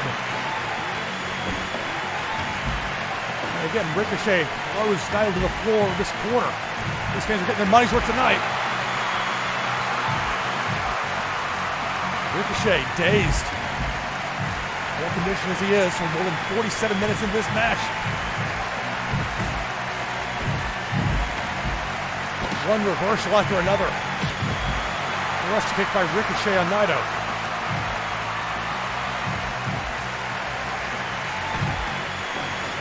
Naito grabs a light tube.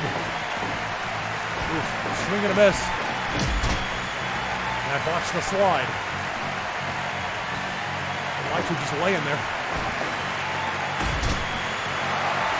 Naito posing.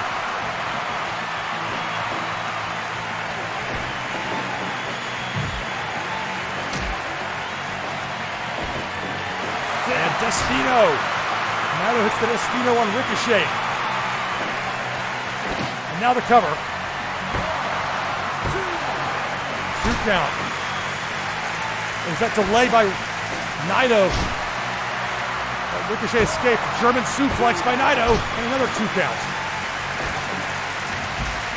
Naito thrown to the floor by Ricochet. Another space flying tiger drop. Also known as the Sasuke special. Naito fired into that barricade. More than 50 minutes into the match. Michinoku driver.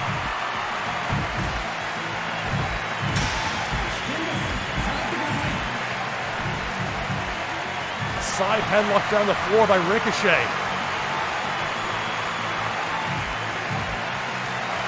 Naito says he's got the upper hand mentally. Has a plan.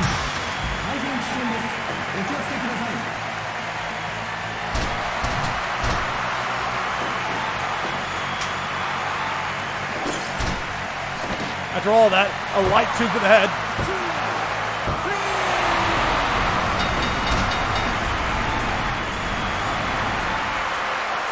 51 minutes, 30 seconds. The time of the final fall.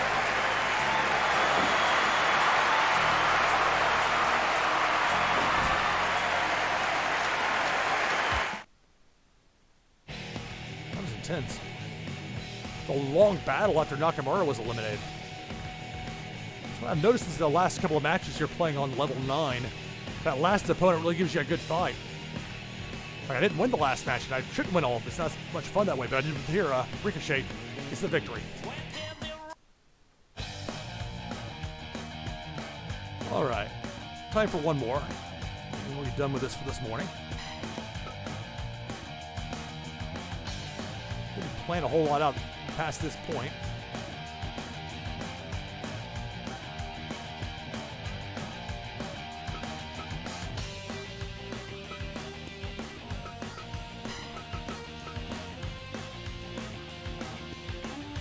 I wish I knew the proper pronunciation for the first word in that. If it's Saka, Transport Outdoor Rink.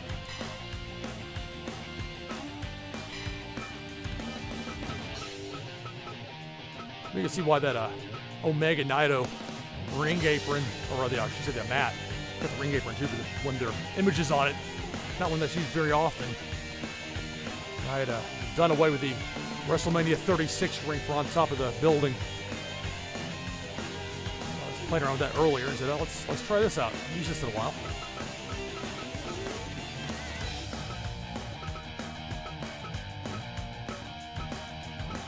Super Mega Baseball 3. Coming out very soon. I think it's just a matter of days. But don't quote me on that.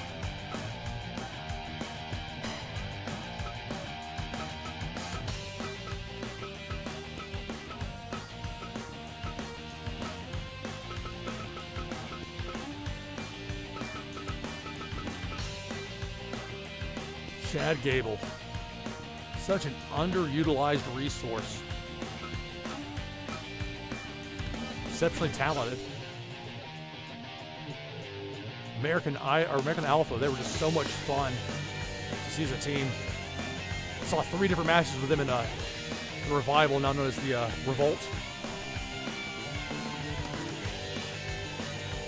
And when they were doing that weird thing in WWE where it was like we'll punish you, then we'll reward you, as they were trying to negotiate with the Revival, and when they're on the carrot end as opposed to the stick end, they had them able to work long matches on the house shows where it was Chad Gable teaming up with Bobby Roode. Obviously, Jason Jordan is injured, and it's not no reason we're going to come back. But they'd already broken up American Alpha for no good reason because that's the main roster is where beloved NXT acts go to die.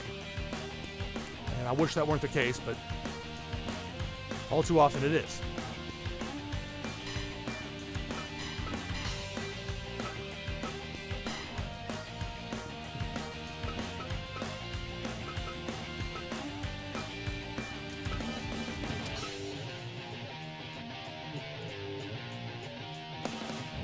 All right, Drew McIntyre.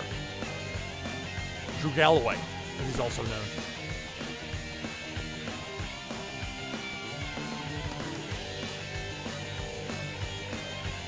McIntyre, as Drew Galloway in Evolve, he had a really good character there, and that was a more work rate promotion than promos, but the stuff all made sense. It was interesting. It wasn't predictable, but it was entertaining, and the matches held up. That's mainly the big part of it there. You weren't going to be able to have just a mediocre match and get by with it.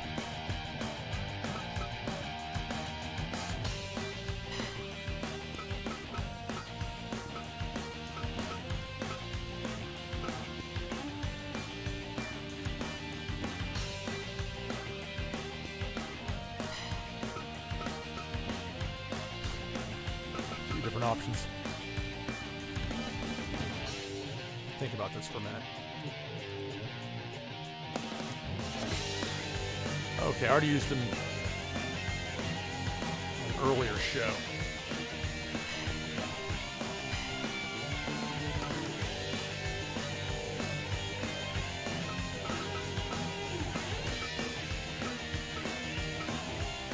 There's the Painmaker one that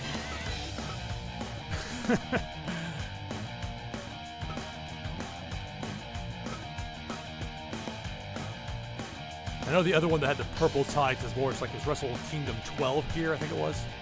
I don't know. Include Jericho. I went to some effort to get this particular one unlocked, so I might as well utilize it.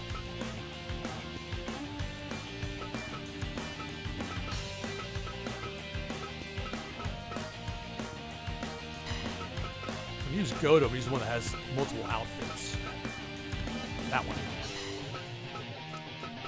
And Hiroki Goto, what in the world, when they had that deal with him going through the waterfall, that video, like, as if he was, like, being reborn, and he came out like he's a modern-day incarnation of Hakushi from 1995 WWF, and then he lost again to Omega, or excuse me, to Okada, and if you can't beat him, join him. They put him in chaos.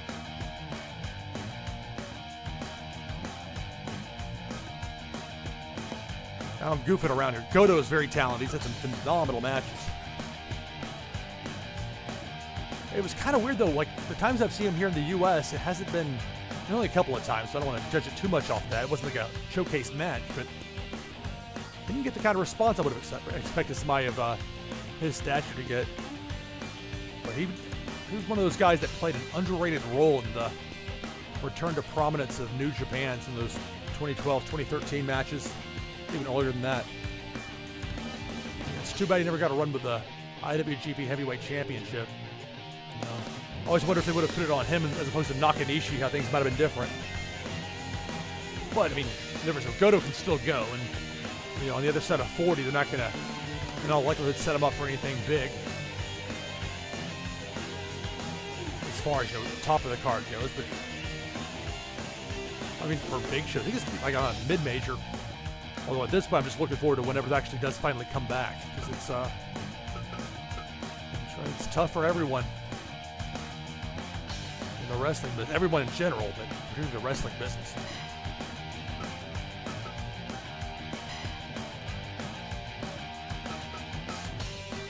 I use Nikita.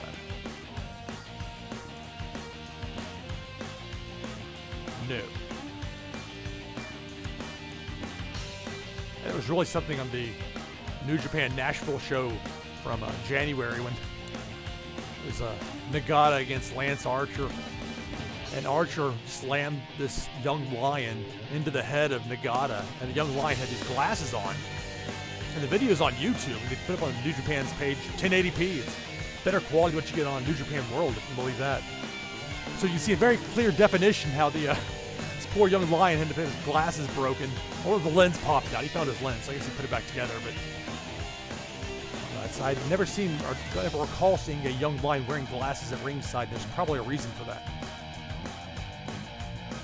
Anyway.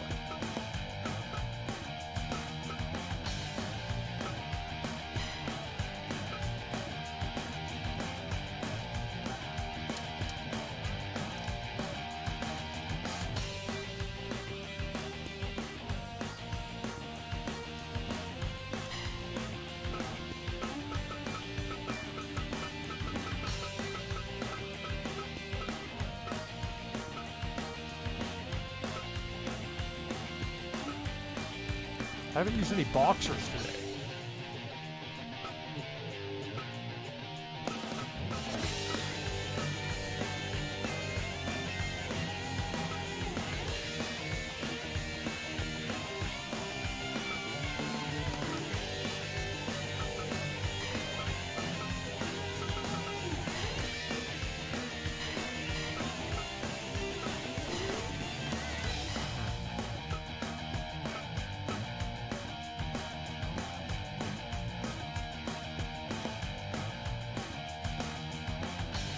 Hearns had a great match.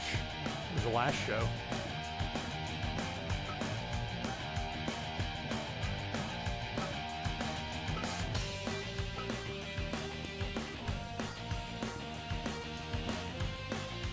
So you notice I've assembled a wide range of names from boxing's yesterday and today.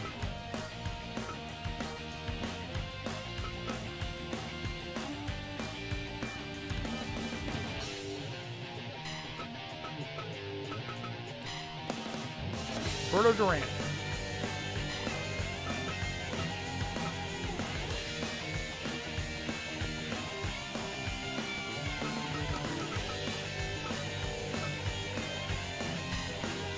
Balls Mahoney.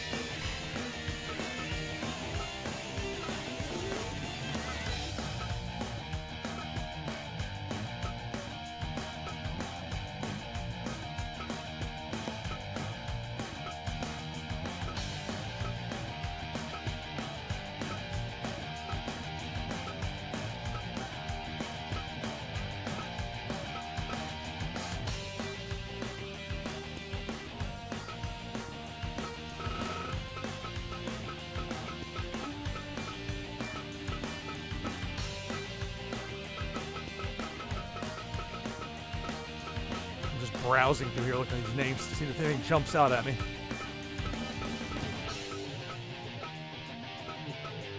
Cain Velasquez.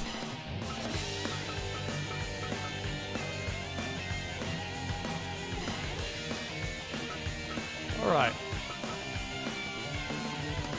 This will be the last match of this episode, episode number 6 of Luke Plays Fire Pro. They're playing as Chaz Betts, a.k.a. Shorty G, a.k.a. Chad Gable. And you got Drew McIntyre, Chris Jericho, Hiroki Goto, Yuji Nagata, Roberto Duran, Balls Mahoney, and Cain Velasquez.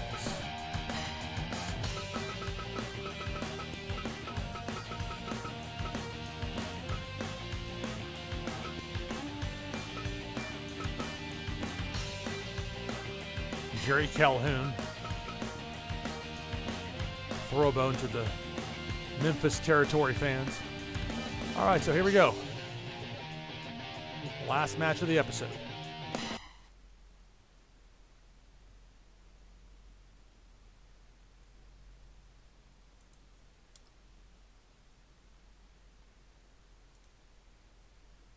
I hope Gable at some point will be able to get away from WWE. He's got a ton of talent. And Fight! I think he would thrive in most systems. Come on!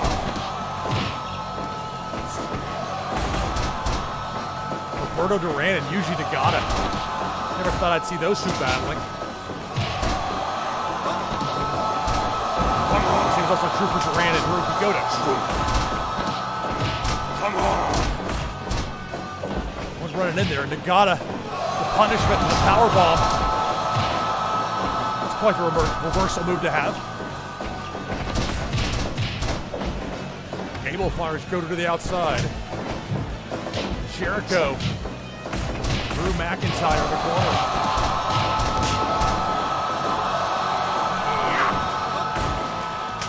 Yuji Nagata and Cain Velasquez. Spike powerbomb, Goto and Duran on Balls Mahoney. Snap suplex by McIntyre on Gable. McIntyre thrown to the outside. Balls Mahoney thrown to the outside. Spike powerbomb on Jericho by Duran and Goto. Arm drag. And Velasquez on Gable, and now an arm drag to an arm bar with Goto. Outside the ring. McIntyre, Balls Mahoney battle it out. Fireman takeover by Goto on Velasquez. Come on! Jericho hunting down Gable. Jericho. Rough landing on that suplex by Gable on Jericho. Arm drag there by Velasquez. Finally, Drew McIntyre and Balls Mahoney fight their way back into the ring. That's Velasquez, Roberto Duran trying to do a two-man through to the corner. They did not account for traffic through there all that well.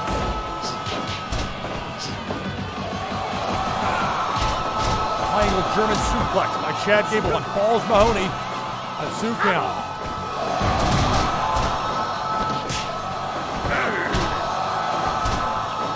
Come on!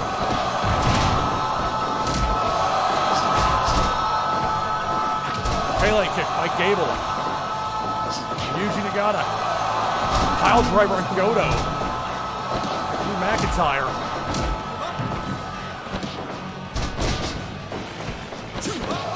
Running Rana by Gable. Takes Jericho to the floor outside the ring.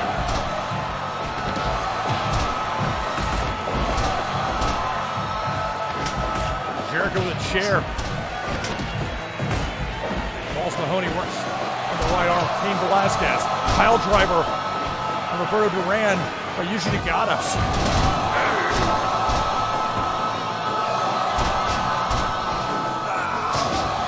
Northern Light suplex by Gable. Cain Velasquez for 2. There were no rope breaks in these matches. A pile driver on Duran and Drew McIntyre.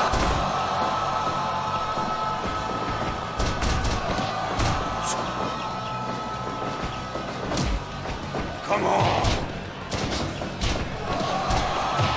Chicken wing type submission maneuver by Gable on Jericho. Duran. Some punches for McIntyre. Covered by Goto and Nagata.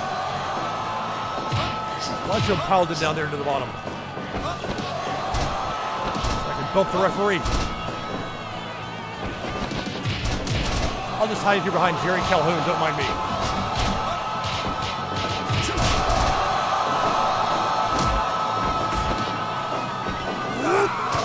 Moonlight suplex by Gable on Duran. 2.9.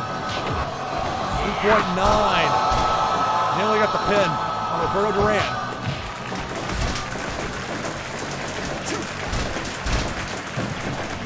McIntyre thrown to the outside. Two-punch combination to Gable. Duran. Balls Mahoney has a chair. Don't act surprised. Kota to the outside. Chair shot by Balls Mahoney to Jericho. 3 count. And a critical. Balls Mahoney. Back-to-back criticals.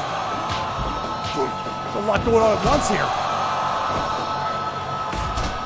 So Jericho out. Goto out.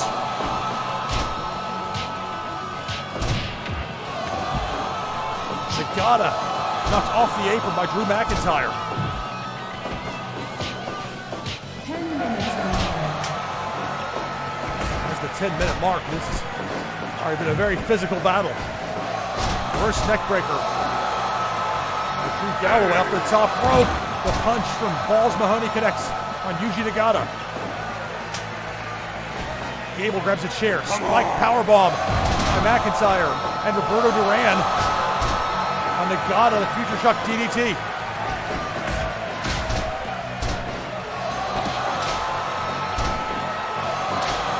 Chair shots for everyone.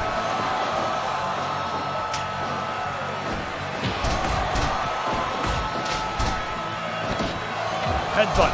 McIntyre covered by Balls Mahoney. 2.9, a near fall on Roberto Duran. Running stomp on McIntyre to Gable. Nagata looks out of it. Belly-to-belly suplex by Chad Gable on Drew McIntyre. A cover. Balls Mahoney looks over the chair. 2 count. A pair of punches for Nagata by Duran. Spinning setup powerbomb on McIntyre by Balls Mahoney. 2.9. Nagata down. 5 remain. Chad Gable, Drew McIntyre, Balls Mahoney, Roberto Duran, and Yuji Nagata. Nagata's taking a nap over here. Come on. Iron Mystery takeover by Nagata. Wily veteran. I love Duran hit the ropes, run back to the momentum on his punch. Critical. McIntyre just got knocked out. Roberto Duran, flash knockout. I always say with these matches, as long as the boxer's still in there, you run the risk of getting knocked out. Plus this one, you got Balls Mahoney in that chair. Nagata breaks it up between Gable and Duran. Gable a chair shot to Nagata. Punched by Balls Mahoney. Yuji Nagata.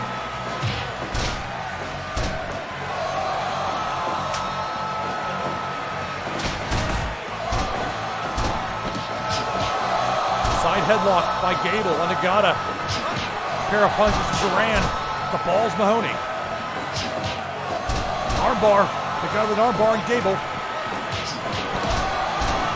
It's going to be similar to what we saw with Hearns and Cactus Jack yesterday, it seems like. With Balls Mahoney to take an inordinate amount of punishment. Those punches from Roberto Duran. Belly to belly by Nagata. I ran right into it as Gable. Armbringer by Gable on Balls Mahoney. Let go with there with Duran threateningly close.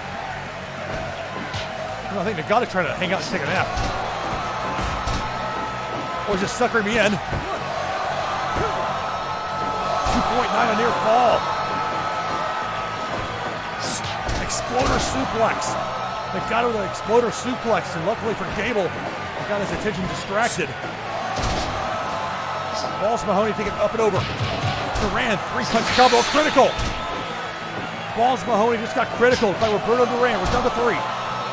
Chad Gable, Roberto Duran, and in the blue, Yuji Nagata. One punch drops Gable. Nagata was posing too soon. Punch to the head of Gable by Duran. Gable slow to get up. An exploder suplex on Roberto Duran. Yuji Nagata. And again. Make it a trio, 3 for 3. Back to back to back. Exploder suplexes and a submission maneuver locked in now by Yuji Nagata. And Roberto Duran.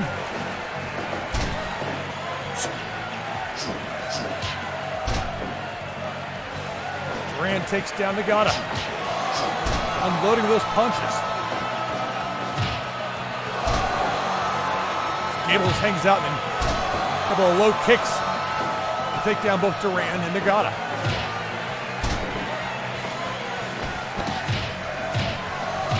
Punches in the face, back to back to back, and Gable's busted open.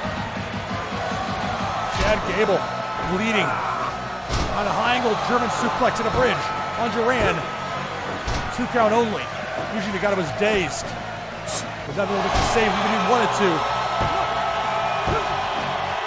2.9. Past the 20-minute mark of the match. 2.9. I was unable to make the save as Gable. Or that last second, last split second as it were, kick out. Duran punched the back of the head of Yuji Nagata.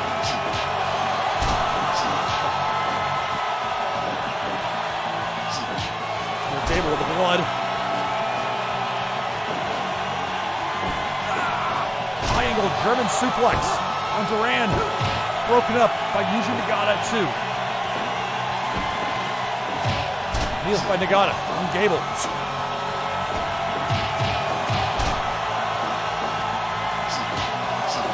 Gable's on fumes at this point. Low condition Duran is. Nagata. Armbar. Snap suplex by Nagata on Roberto Duran. Gable trying to sneak up. A block by Nagata. Duran went for a punch. Nagata got a hold of his arm. Trying to give Gable a chance to breathe here for a second. Save more than just one kick on this one to bring down Roberto Duran. Critical! Duran just critical Yuji Nagata. But Nagata not out of it yet. Oh, now he is. Gable walks in that crossface chicken wing submission maneuver. Nagata, his mouth is agape. Down to Chad Gable, who's bleeding. It's boxing's Roberto Duran.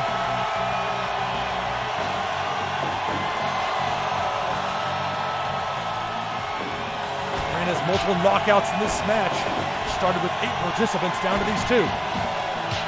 Gable trying to block this flurry of punches there by Duran. 2-punch combo drops Gable. Roberto Duran just unloading. Gable unable to defend himself. Look at this, he's hanging in there, but my goodness. That's a vicious onslaught here by Duran. I can't think of what to call it. I'm stuck, I can't block it, I'm trying. Stay down, Gable, roll. My goodness. Oh. Trying to throw him out of the ring. Man. Maybe I shouldn't do that. There we go, takedown. Duran to reversal.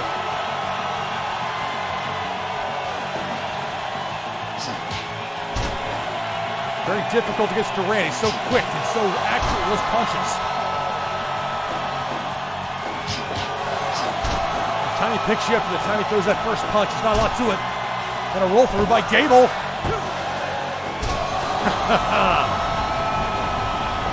Wow. Thought I had him. Another roll through. Another 2.9. My goodness. Critical. Duran with a critical on Chad Gable. Bruno Duran wins. And he earned it. What a showing down the stretch.